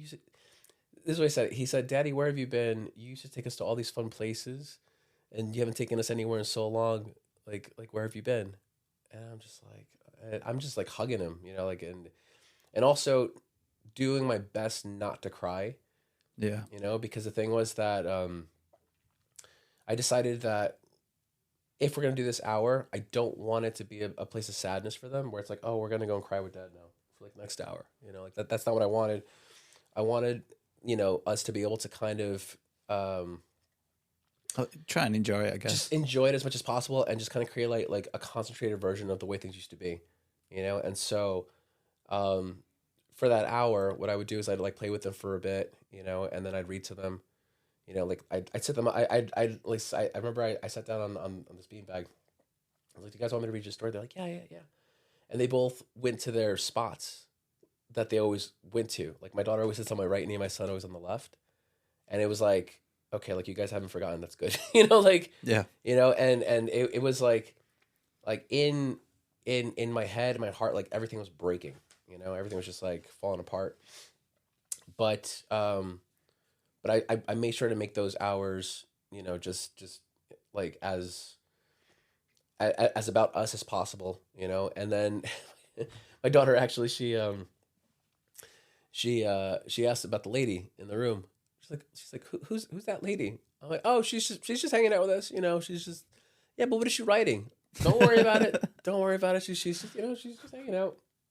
And my daughter's very like very nosy. Like if she wants to find out something, she will try her best. So she was looking over her shoulder at some point. She's like, Daddy, she's writing about us. Why is she writing about us? I was like, she's just taking notes. That's all she's doing. And so we did about I don't know how many of those, like maybe like 6 of those sessions, right? And every single one of the reports were glowing. Just like, yeah, like he's clearly invested in his kids. The kids clearly love him. And I feel like those centers are usually set up for dads that have just not been there, like who are just being introduced to their kids for the first time or haven't seen them for years or whatever it is. And I understand the need for them. But I was thinking, that's not us. Like, we don't have that same situation. Our situation is very different, but the system just kind of lumped me in with that because that's just their process. And I'm like, well, the process shouldn't be the same for every single situation. Like, you have to look a little bit more into it. It's like, wait, hold on. If he was indeed their, stay-at-home parent for all those years, then it's going to be detrimental to them. And that's what the nurseries said as well. The nurseries were like, he was, the main dad. Oh, sorry, the main dad, like the main parent.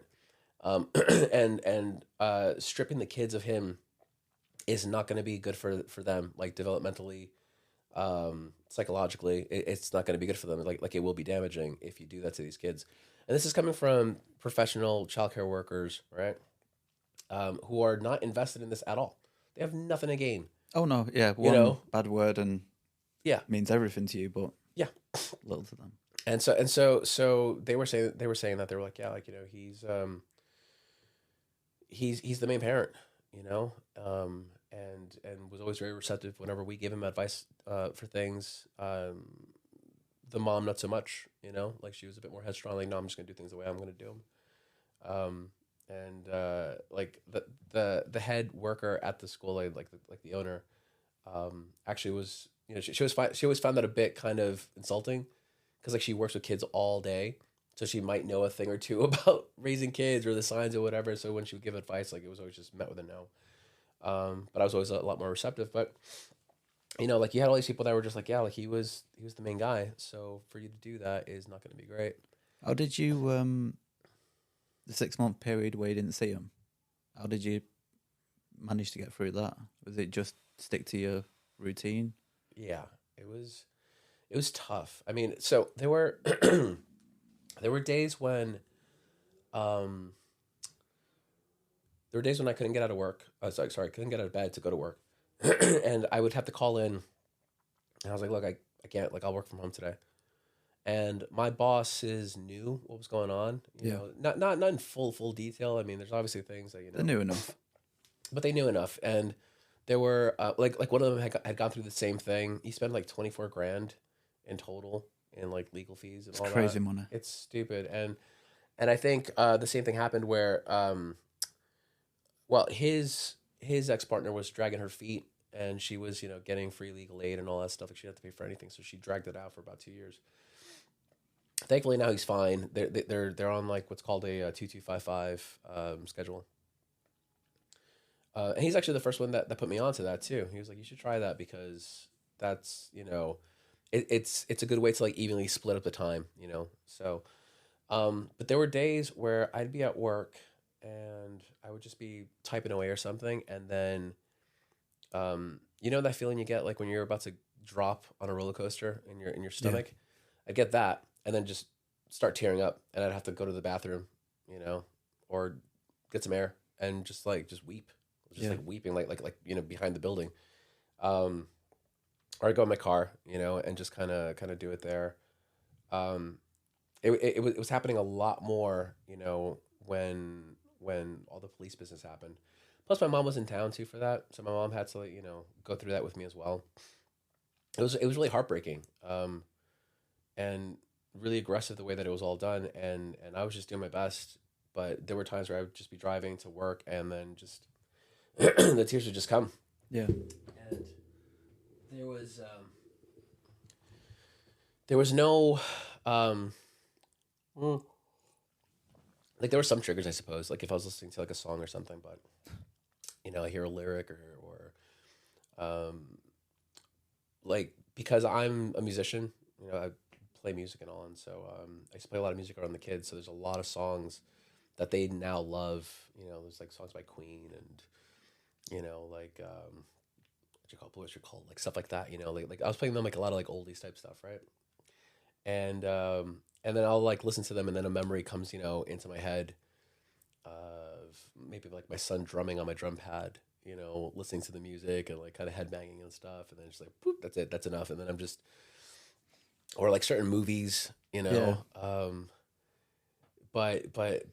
it was dark, and it was lonely, because that's the other thing too, is that when you're a dad, most of your friends are probably dads also. The number of single friends that you had before becoming a dad, it just dwindles down to like not, right? So Yeah. everyone's got something that they got to do. You can't just call up your mate and be like, hey, like, let's go for a beer. No, I've got the kids, like, I got to put them to bed.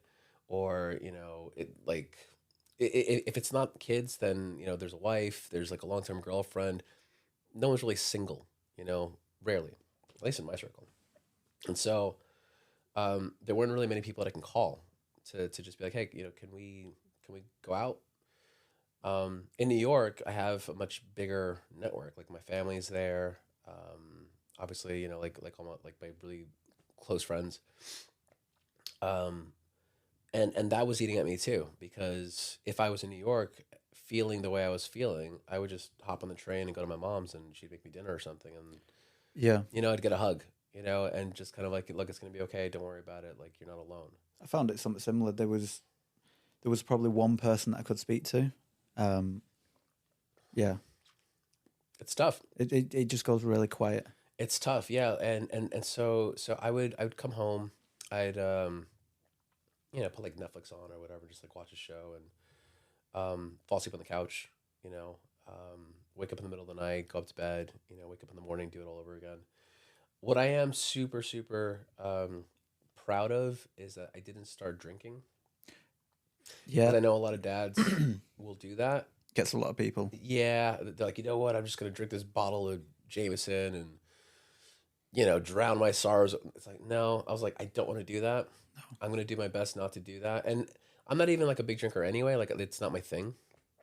I'll have a pint or two. Like I do enjoy a really cold beer, but I mean, at the old house when we were all together, I think I had the same bottle of Maker's Mark for a couple of years because I'd have like a little nip every now and then, like, you know.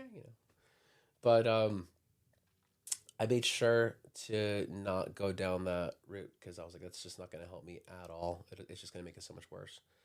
And so I was proud of that, but I was just trying to bury my head in work, writing music and stuff. I mean, a lot of that's paying off now, the music stuff anyway. Yeah. But it's because I took the time to try to focus on the things that I could focus on and the things that I could have some kind of control over because everything else I couldn't, and it really wasn't until after October, like she managed to take the kids off me again. So like I haven't seen them since October, that I was like, you know what? There's not much I can do about it right now, so I could just be sad about it and, beating myself up over it or just accept it for what it is for now and just know that this isn't forever.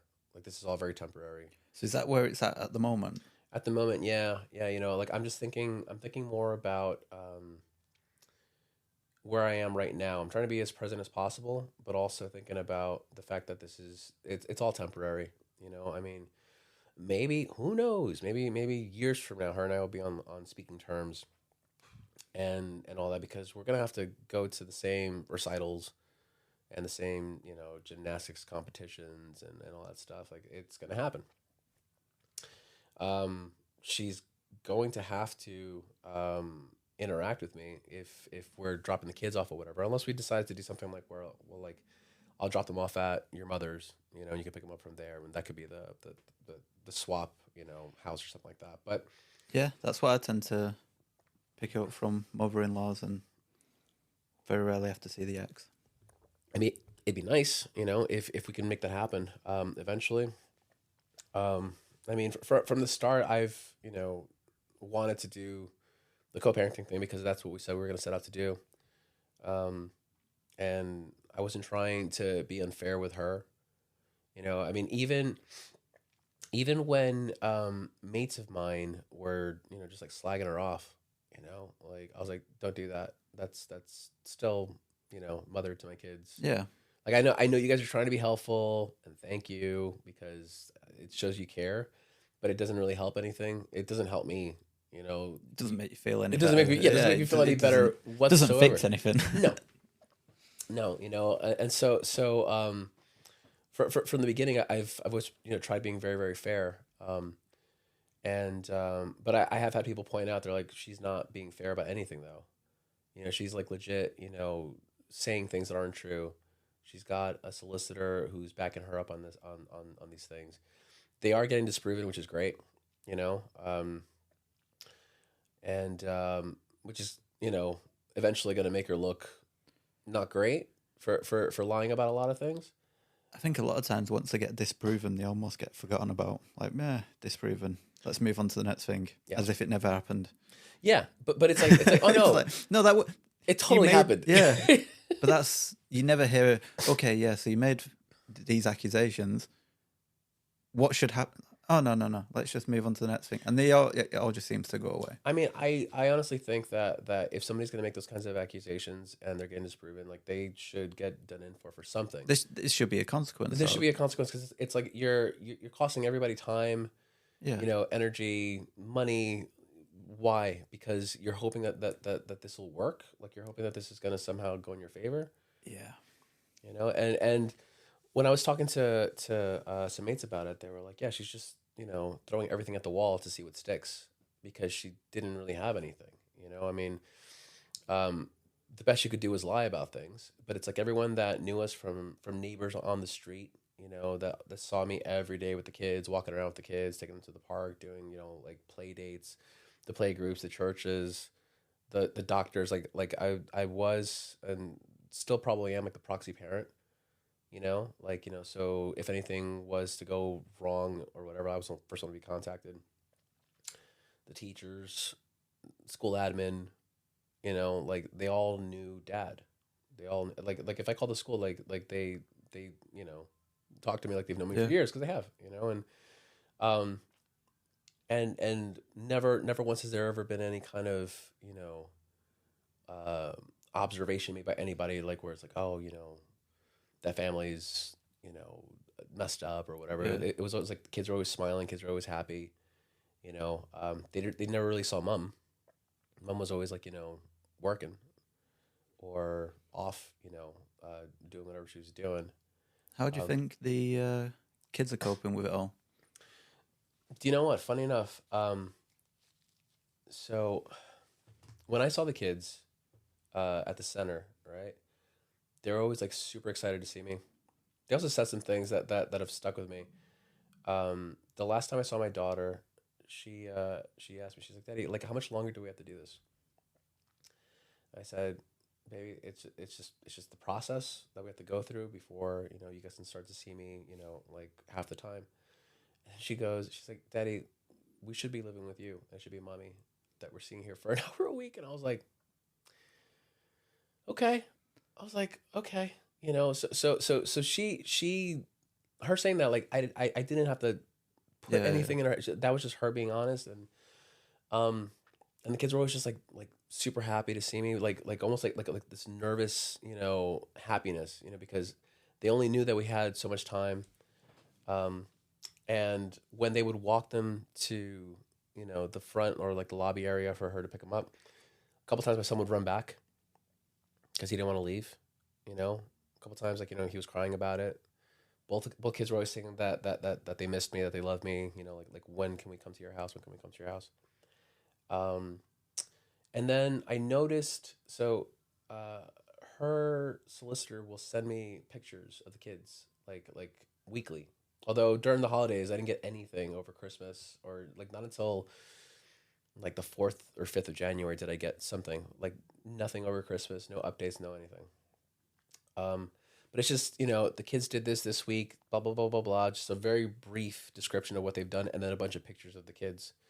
In every single one of the pictures, the kids look at like they have forced smiles, Yeah. like they're being forced, like someone's saying smile, because my son's always smiled with his teeth, like he's got like this great little smile, and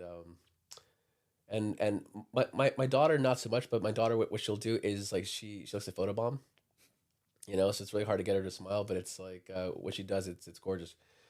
Um, and in every single one of the pictures, it's very like pursed lips, like, Yeah. you know, and so I'm thinking, okay, they're hurting too. They're probably wondering what the hell, like what's going on. Um, and the thing is that the whole weaponization of the kids it's a brutal, manipulative, uh, cruel thing to do to everybody. You know, not just to the dad, but also to the kids. You know, because they're being caught in something that could be dealt with so much easier. Good. You know, like so much more civil. Like, hey, let's be adults about this. Let's have a meeting. Let's sit down. Let's talk about what we want to do with the kids. The divorce stuff, we can figure that out later. You know, like that will probably need, you know, solicitors and all that stuff. But the kids should be pretty easy. You know, if we split them up like this, then this is just the easiest way to do it. I'm like walking distance from their school, and I did that on purpose. Like a friend of mine was a mediator. He was like, when you get a place, make sure you get it as close as you can to the school. Yeah. It's costing me a lot though. It's like, you know, it's a lot. But it's cool that it's right there, you know. And so if things were split up evenly, yeah, I can walk him to school and then, you know, put him in after school, pick him up after that, you know, bring him back home, feed him dinner and everything. Um, we could do it, and that would be their new norm. But at least they get both parents, and at least, you know, they get used to it at an early age, as opposed to the way it's gone about. Like I feel like maybe sometimes I feel that she may have taken the advice from the solicitor to make, you know, allegations, but didn't realize, The implications. yeah, you know, like how long it was going to make the whole process, that it was going to be damaging to the kids. Oh yeah, you can add 12, 18 months onto it, and Yeah. costs which will be greatly better on your side, even if it's disproven. I don't think she bears any. No, I don't. And do you know what? I didn't find out about that until maybe a couple of months ago. You know, Yeah. that was a thing. It's the only way now that the UK covers any sort of divorce cost, as if they class it as domestic violence, and yeah, other than that, they're not interested. Yeah. You cover your own cost. Yeah, that's what nuts. I mean, I actually had to start a fundraiser to raise cash for my legal fees. Yeah. And I was able to cover the legal fees for that one hearing, but then after that, like I need to It's like 5,000 just to each session. roughly, yeah, like but I managed to raise that up, you know, like from people that have known me for a long time, people that are like, yeah, like this is ridiculous, like, you know, how can I help? And I'm like, you can put whatever you want in, you know, it's all good. And I had people donating anywhere from like 20 quid to a couple hundred quid. Wow. You know, just being like, no, like we've known you for a long time. We've known the kids. You know, some of them. There's some people from the States that I hadn't seen in years that donated the most. Yeah. I was like, that's amazing. You know, people from my mom's church also, like they came through and they were like, yeah, it's not fair. You know, because you've always been like a really sound person. It's not cool that you're going through this right now. The costs are crazy. So now you've got your place near the school. You said it's been a few months since you last. Have you got anything? Is there like a court session planned? Yeah, so there's another hearing coming up, because like a fact finding hearing or something like that. Okay, so it's still Yeah, but the thing is that they're just going over things that have already been put forth, and everything is so far looking like it's fine. You know, like it's in my favor, because for starters, you know, one of the things that she was accusing me of would require me to have the funds to be able to do, and I wasn't working for 6 years, like not full time. Like I work like a gig here and there, but it's like I never had the kind of money to. But it's like, you know, like one of the things was she said that I had like a gambling, you know, problem. I'm like, you need money for that. Like that's not a thing, but it is part of the list of things that, you know, if you accuse somebody of, you can then get the kids away from the parent. You know, because I think normally if you're the main, I'm surprised it didn't go down the route where you end up keeping the kids full time to begin with. I think it was more you didn't have a place to go. Yeah. Because I mean, really, when you separated, as you was the main carer, it probably should have been the case of she should have left. Yeah. Yeah. It's like look, if you want a co-parent, you want the single life, then you go get a flat. And you carried on looking after, but then you'd have the spousal support, which, because you were the main parent not working, and then the divorce, you normally have it. I think there's a inequitable asset distribution, which wouldn't have been in a favour. But the thing is that and I feel like it's been like this since the beginning, except for one judge. One of the judges actually saw right through, you know, the BS and was like, "There's no reason why this guy shouldn't be allowed to see his kids." But I think that the system's very cookie cutter. You know, they will treat each, you know, case the same. You know, if the dad's like a deadbeat, you know, like drug addict who smacks his wife around or whatever, they're gonna treat that case the same as mine. And I'm like, that's completely different. You know, there's no reason for me to have to go through this whole supervised thing. And I brought that up. I was like, I've never had it to be supervised to see my own kids. It's never been a thing. So why do I need to be supervised now? Oh, well, we need to make sure that, you know, I'm like, it's, but like, there's no evidence of any kind of any, like, and then they were like, well, Kafkas has, suggested this and that. I'm like, yeah, but Kafkas is suggesting this based off of like allegations Yeah. with nothing behind it. I mean, I can, accuse her of, secretly plotting to, assassinate, I don't know. Like, do you know what I'm saying? Yeah. Like I could just say it. And then are they gonna then send in, agents and stuff on helicopters, like escort her out, like do a bunch It of is questions? crazy how it Like, works. I would hope that somebody would be like, well, do you have any evidence of this? No, I'm just deciding to say it, so so it's so. But it seems that that's the way it is, Yeah. if it's the mom saying it, and then Kafkas made their suggestion of like, oh, we think that it should be supervised. I'm like, based on what?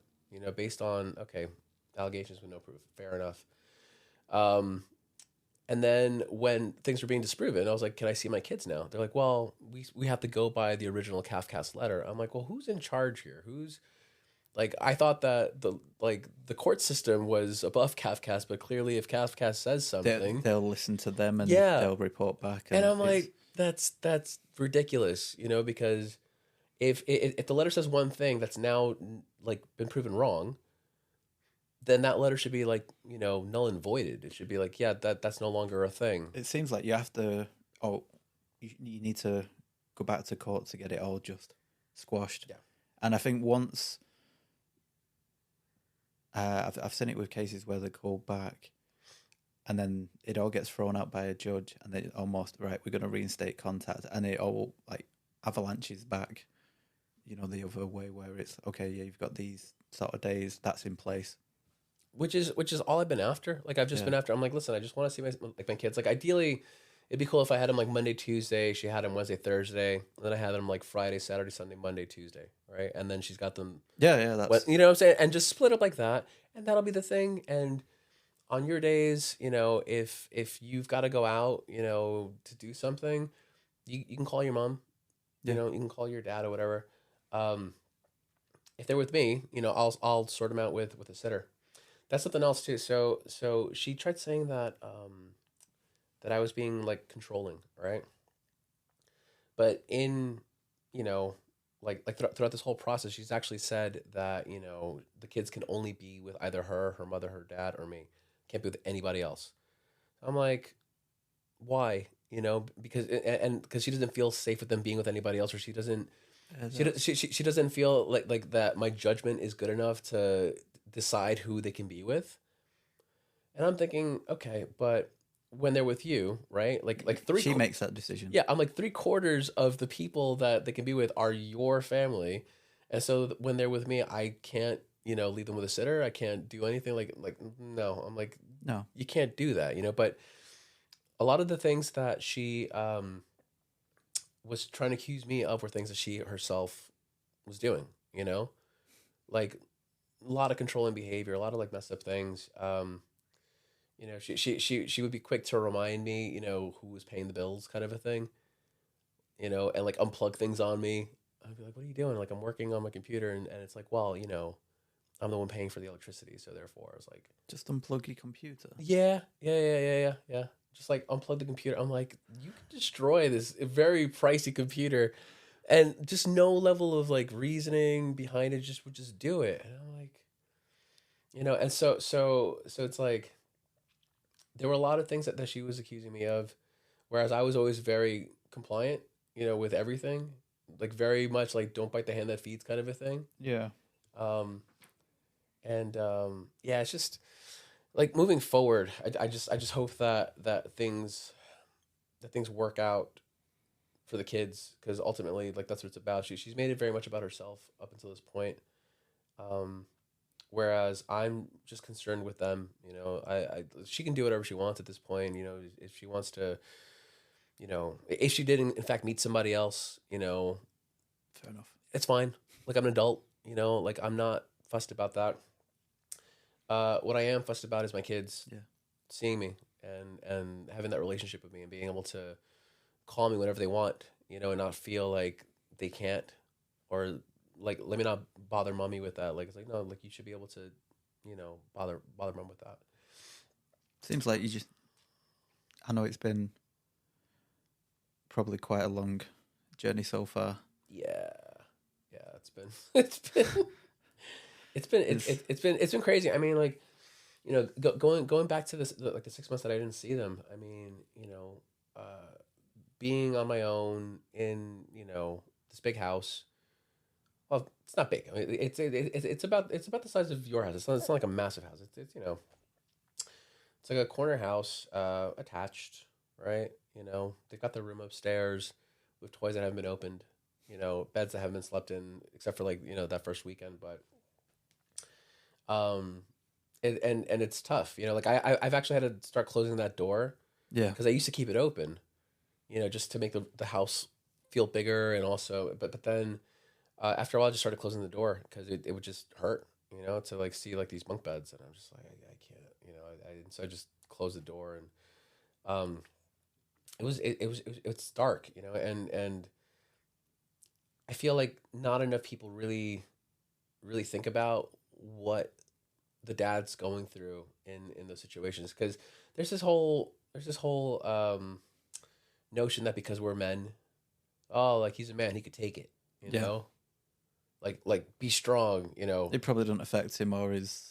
Yeah, He don't have emotions. yeah, like he's made out of rubber, you know, like it's fine, you Yeah. know, like we can do this to him, but the mom's got a big heart, and she's gonna be, you know, crying for her Yeah. babies and this and that, and it's no, I'll say one thing. Since going through the whole divorce thing, I used to be able to bat anything off, but going through the divorce, I mean, not so much recently, but I went through a period of randomly just almost start tearing up. yeah, Like absolute just random. I'd be sat there, watch something, and I was like, I'm crying. yeah. I don't even know why. I'm like, and then you get emotional about the daft. Like, I never used to be emotional, but now I just get randomly emotional. Oh, I can't do Disney, man. Disney messes me up. I was gonna say, have you watched the third Guardians of the Galaxy movie? Yes.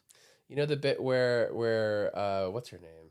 It's towards the end, and they're all breaking up and everything. They're each going their own way, yeah.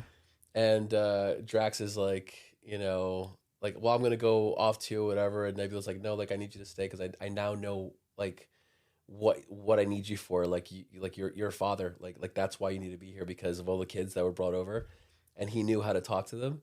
Like, I saw that and I was like, ah, just bawling. I lost it.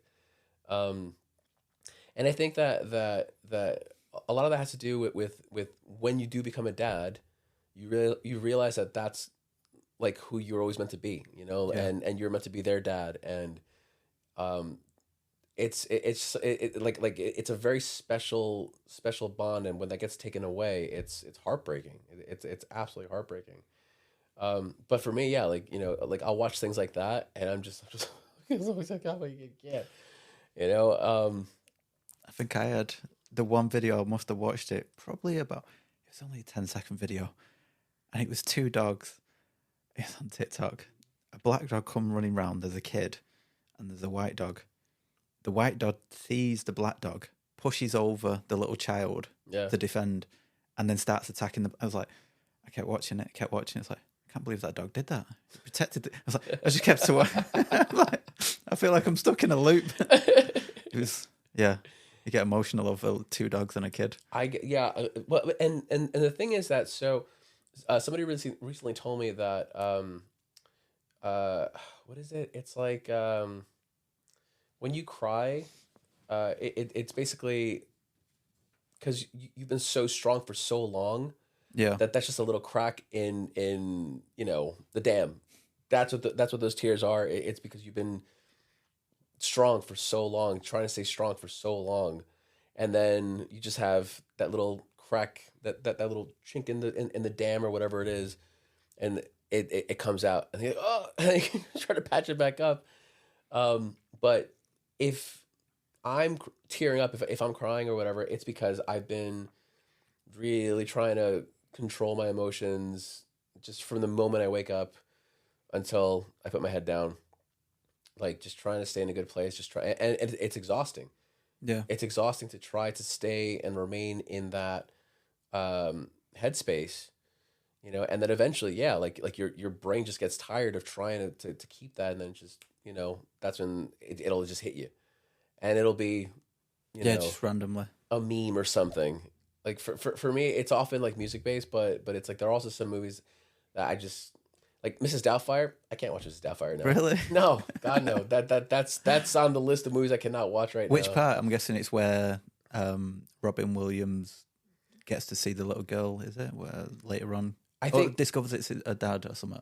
yeah. So for me, it's the bit where they go to court and he's been found out. Like they know that he's been Mrs. Doubtfire the entire time, and then like they tell him that he can only see them supervised, and that he's a danger to the kids. You know, but it's like clearly like he was just trying to do everything in his power Yeah. and went that far just to see his own kids. You know, like that's what that movie's all about. It's like how far a dad will go just to see the kids that he loves. And for him, it was, you know, dressing up as an old lady, you know, from England. But I used to see that as a really happy film. I never actually. watch Yeah. watch it now tonight. Put it on, and then give me a call later. I never really considered it, but yeah, he's a guy who's kept away from his kids, and He's kept away from his kids, you know, by a very like, I mean, controlling wife, who like, I mean, in the movie she's she comes across at times as a nice person. yes, you know, like she's not a terrible person. Clearly, you know, like the marriage isn't working out. You know, he's who he is, she's who she is, but it's the way that she goes about it. You know, like she just kind of has him like leave, and that's the other thing too is that in that situation, in from what I've seen in most situations, it's the woman who decides. Yeah, You know, like she's just like, I'm deciding this is over. I'm deciding you have to move out. I'm deciding we're gonna do this. Now I'm gonna decide to do this, and they completely switch it around to something else. It's like, well, I'm constantly having to change, you know, to whatever it is that you're after. But in that movie, you know, she chucks him out, and then, you know, at the end, when he gets that stiff sentence, like I think if I remember correctly, even she's kind of upset by it a little bit. Like she's like, crap, like what did I do? You know, like that's a bit rough. And then when she finally does see him, to let him know that he can see them, you know, on a much more regular basis, you know, he's successful. He's had to focus on work. He's made like the whole Mrs. Doubtfire character, like a character like on TV now and all, Yeah. and but he's still holding that bitterness, you know. And so movies like that, I can't anymore. It's just there's a lot of truth all of a sudden in them, there is. you know. It used to be funny, and now it's just, you know. So pretty much at the end, it's you mentioned earlier on there was a few red flags. Is there any that you've not already mentioned? I think I'm trying to remember some of them now. There was a few of them. Do you know what? All right, so I think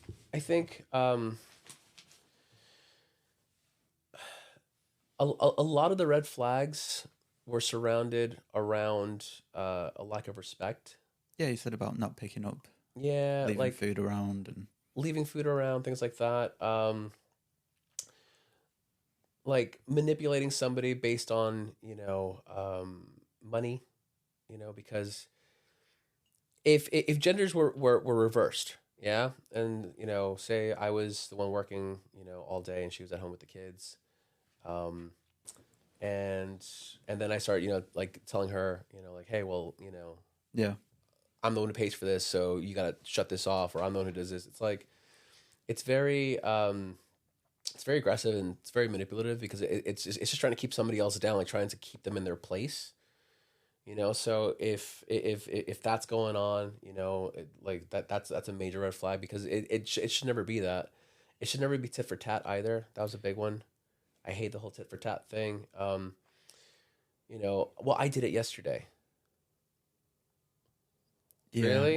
If someone's keeping score, Yeah, if you were someone, I washed the pots twice, and now it's Yeah, your turn this yeah. week, and it's like, really, like, is there some secret tally you got somewhere? You know, yeah, if like you're keeping count, like a blue thermometer and a red one, and the red one's way higher than the blue. I've you done know, it 4 times this week. it would do my head in, because I was just like, look, you know, if you see that the sink is full, or if you see something needs doing, just do it. It's fine. You know, like I'm not, you know, keeping tally of anything. But what would annoy me was when it was like tit for tat with the kids. Oh well, I did this yesterday with them. Yeah, okay. We're gonna do it again today, and we're gonna do it again tomorrow. We're gonna keep doing it, every day. That's how it works until they know how to do it. So it was like tit for tat, with that. So that's a major red flag. Um, this is gonna sound, it might sound a bit weird or comical or whatever, but she's got to get along with your family, and she's got to want to know your family. Yeah.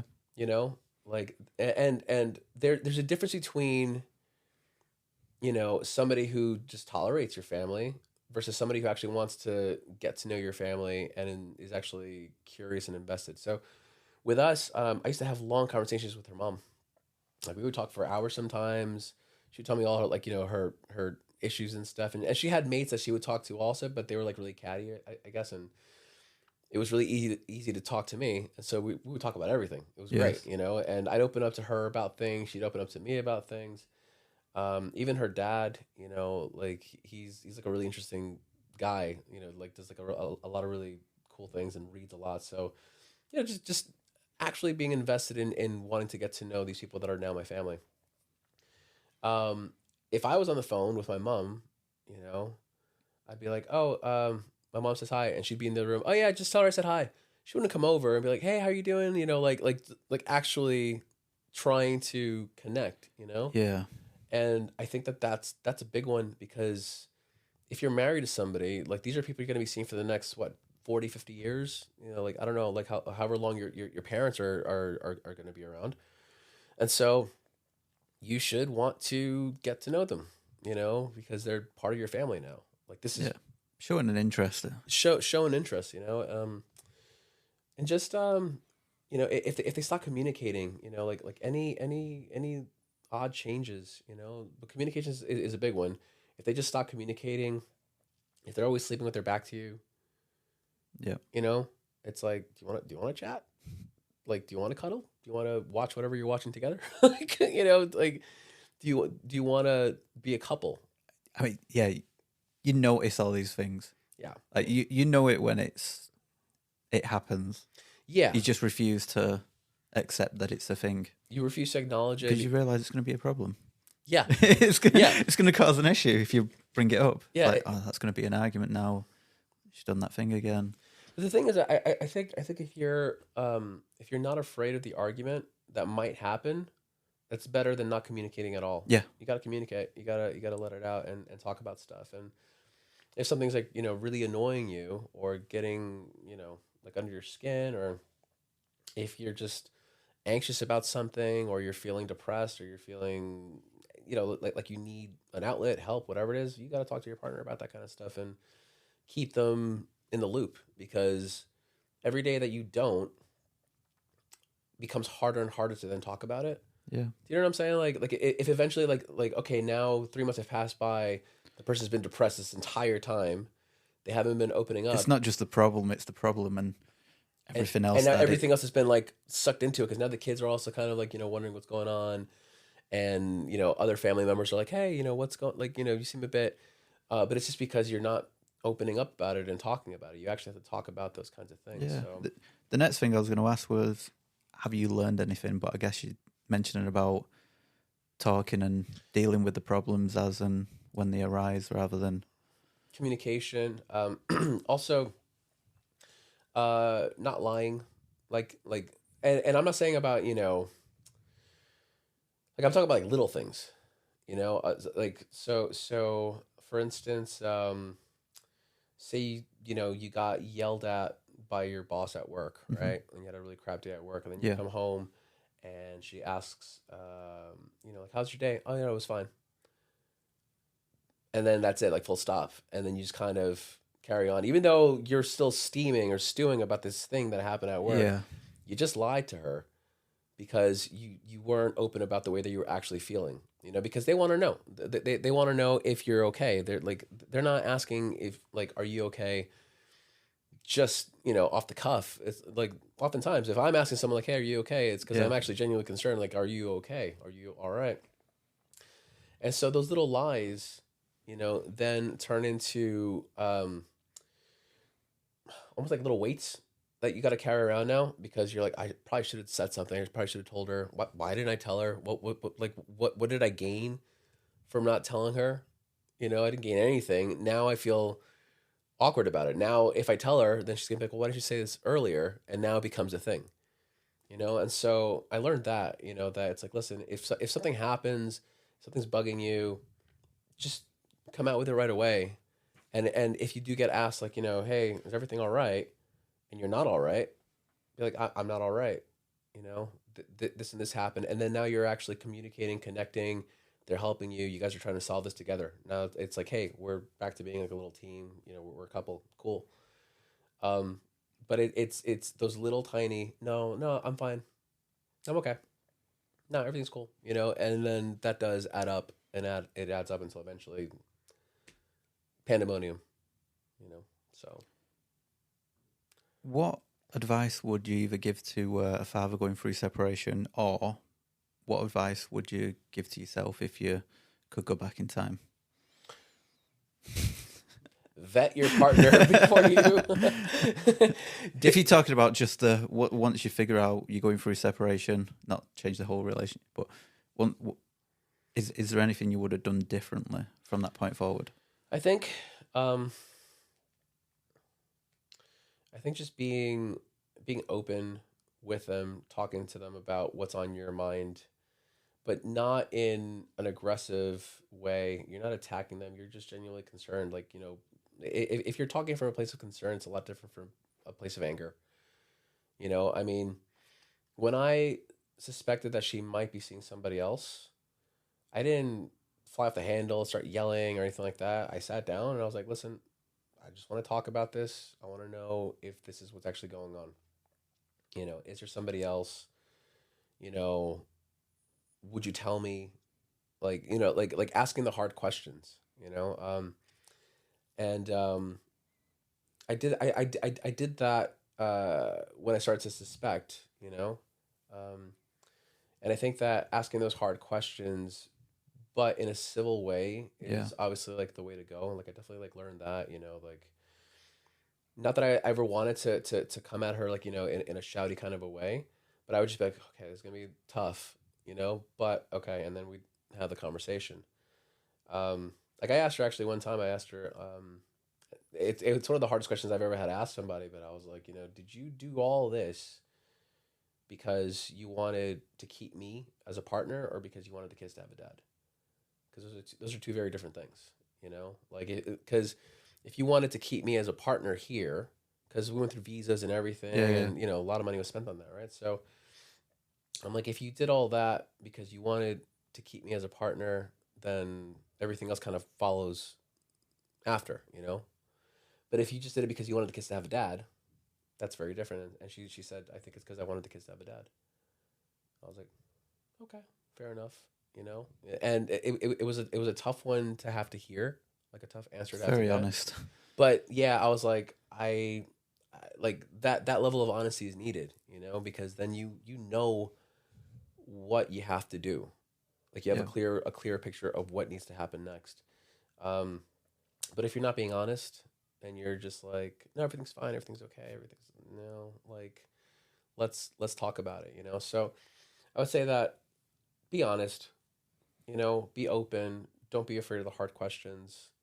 Don't be aggressive about them, because nobody likes to be shouted at, And if one person isn't shouting, usually the other person stops shouting at some point. Yeah. Because they're like, I'm being really loud.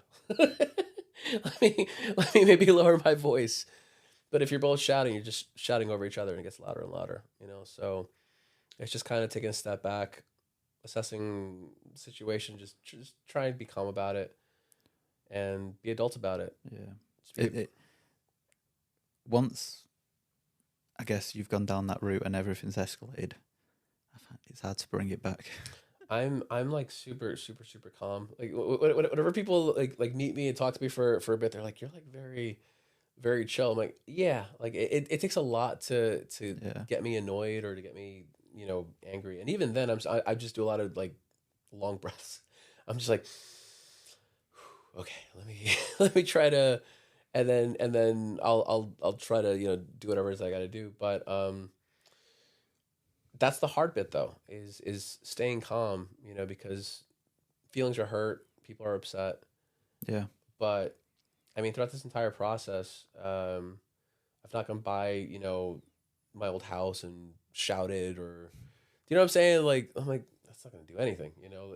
Like I've not done anything that's been aggressive. I've just been like, okay, I'm just going to, you know, hope that the system works this out. Yeah. It's taking a lot longer than I ever thought it would, but any kind of aggression is not going to help anything, you know. And so, No. you know, just keep it cool. Just keep your head cool. It's temporary. It's not forever, you know. And then eventually things will be back to some form of normal. Good advice.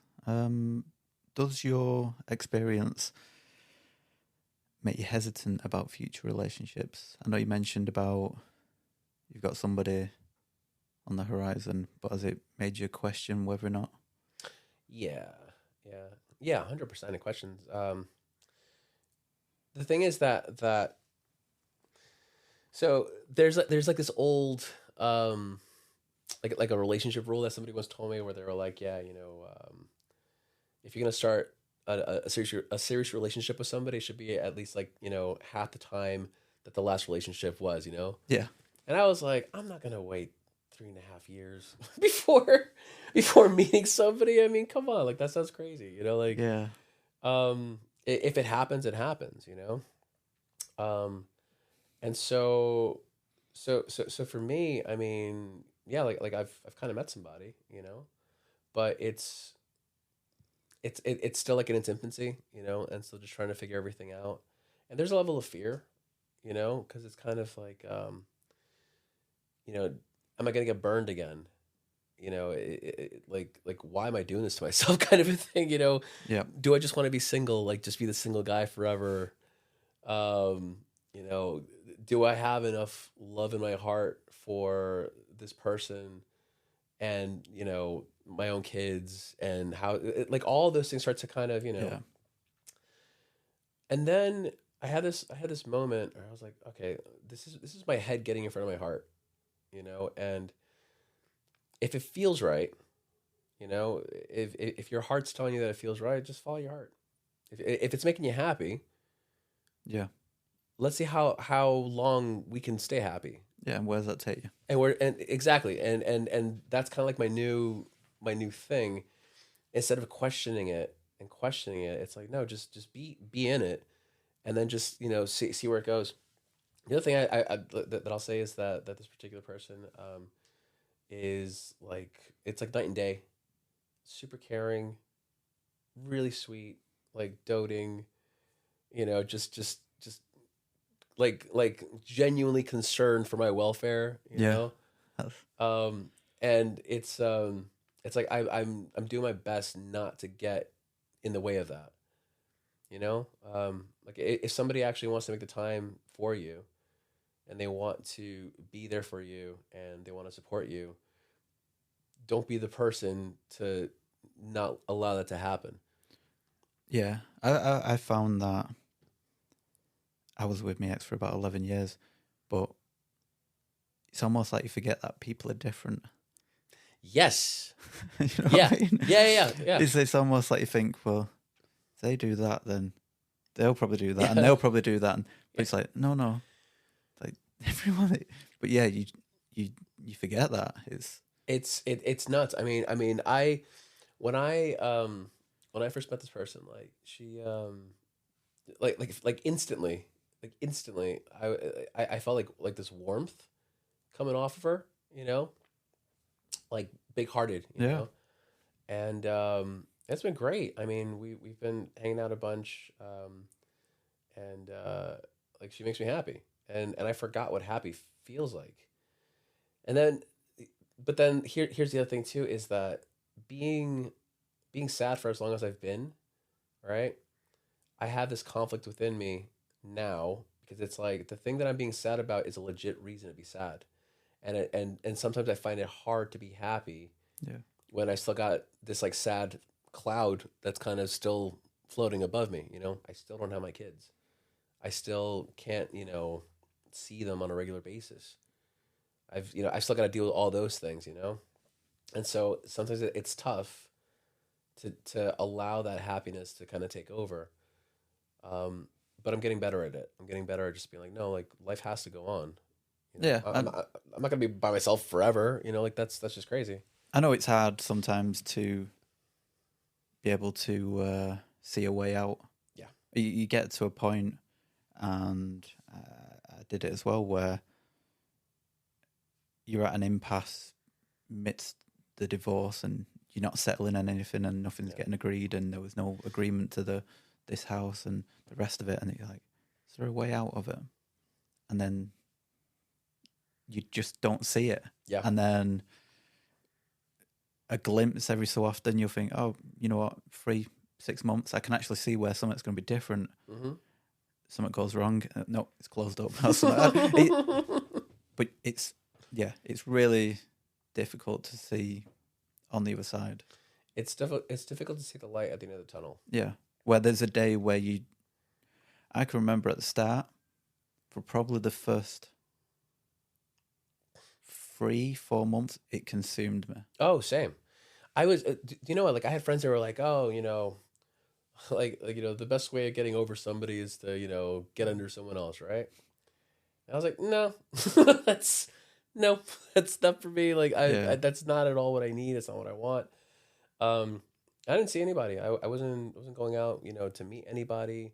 I didn't want to meet anybody, and it wasn't because I wanted to get back with her. I was like, no, that's done, because I felt like the level of betrayal that I received was, it wasn't just, from my partner. It's like we were family, like you betrayed not just me, but like my mom and my sisters and, the kids' cousins, like all of them are also not able to speak to the kids. Like they haven't spoken to them in forever. Like all that has been done away because she's like trying to like erase all of us. So she's out. She's done. There's no, and like my mom's been like, "Are you sure though? Like there's not a small chance that maybe at some point I was like, no, that's done." But I also wasn't looking into getting with somebody else. I wasn't looking into meeting anybody. None of that happened until very recently. So for for a good year, I was just on my own, like just on my own, just home alone, not going out, not partying, not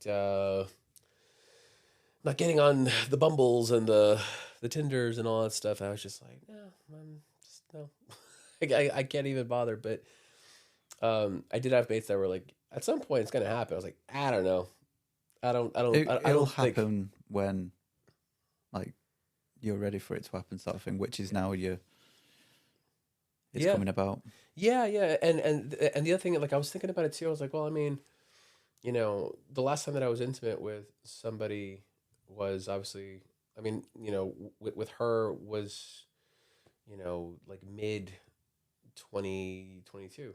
So from that point, until very recently, I wasn't with anyone. I just was not, and so and then even before that, things were already kind of like degrading. So the way I feel about it now, it's like we kind of ended a long time ago. It's just that nobody maybe wanted to say it yet, or nobody wanted to acknowledge it. And I think that that's probably the way it goes. People, like, marriages don't end on the day that someone says, I want a divorce. The marriage ended like a year ago. Yeah. It ended 2 years ago. I don't know. It depends. Like, but it ended a while before. It's just who's got the courage to say it first. Yeah, that's definitely the case.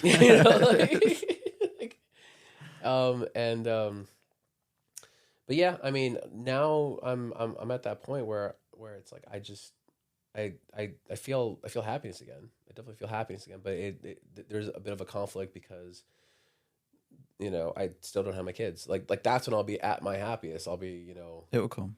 Yeah. Okay. You know, like I am complete. You know, like I'm just. That's like that's kind of like what I'm waiting for is for that to happen, and then once that's a thing, then I can start to like really look It forward. feels like you can start then. You Yeah. can. Yeah, right now I'm still kind of on the sidelines, just kind of waiting to see. It's like you're in between phases or Yeah, lives. yeah. It's, but you know, the person I'm seeing, she's awesome. She's just like a really really good person. Like inside and out. Just like I was actually telling my mom about it, and my mom, she's like, she sounds Latina because like my family, they're from South America, and the women in South America tend to be very like doting, very Yeah, you yeah. know. And she's like, yeah, it sounds like you found like a Latina girl, but like in in Europe. I'm like, yeah, pretty much, you know, yeah, found her in the UK. But yeah, it's a massive change, and sometimes I'm just like, this is too good to be true. I gotta say, they're meant to be quite fiery. No, she's Is it not? no. Oh my god! Like it's just no. It's just been really really nice. Okay. Like really nice and just and I can't remember the last time that anyone treated me like that. You know, maybe maybe if ever, or maybe like when I was like a kid, like a teenager, and That's good. yeah, do you know like that kind of innocent love? It's good. It's Someone good. giving you what you need.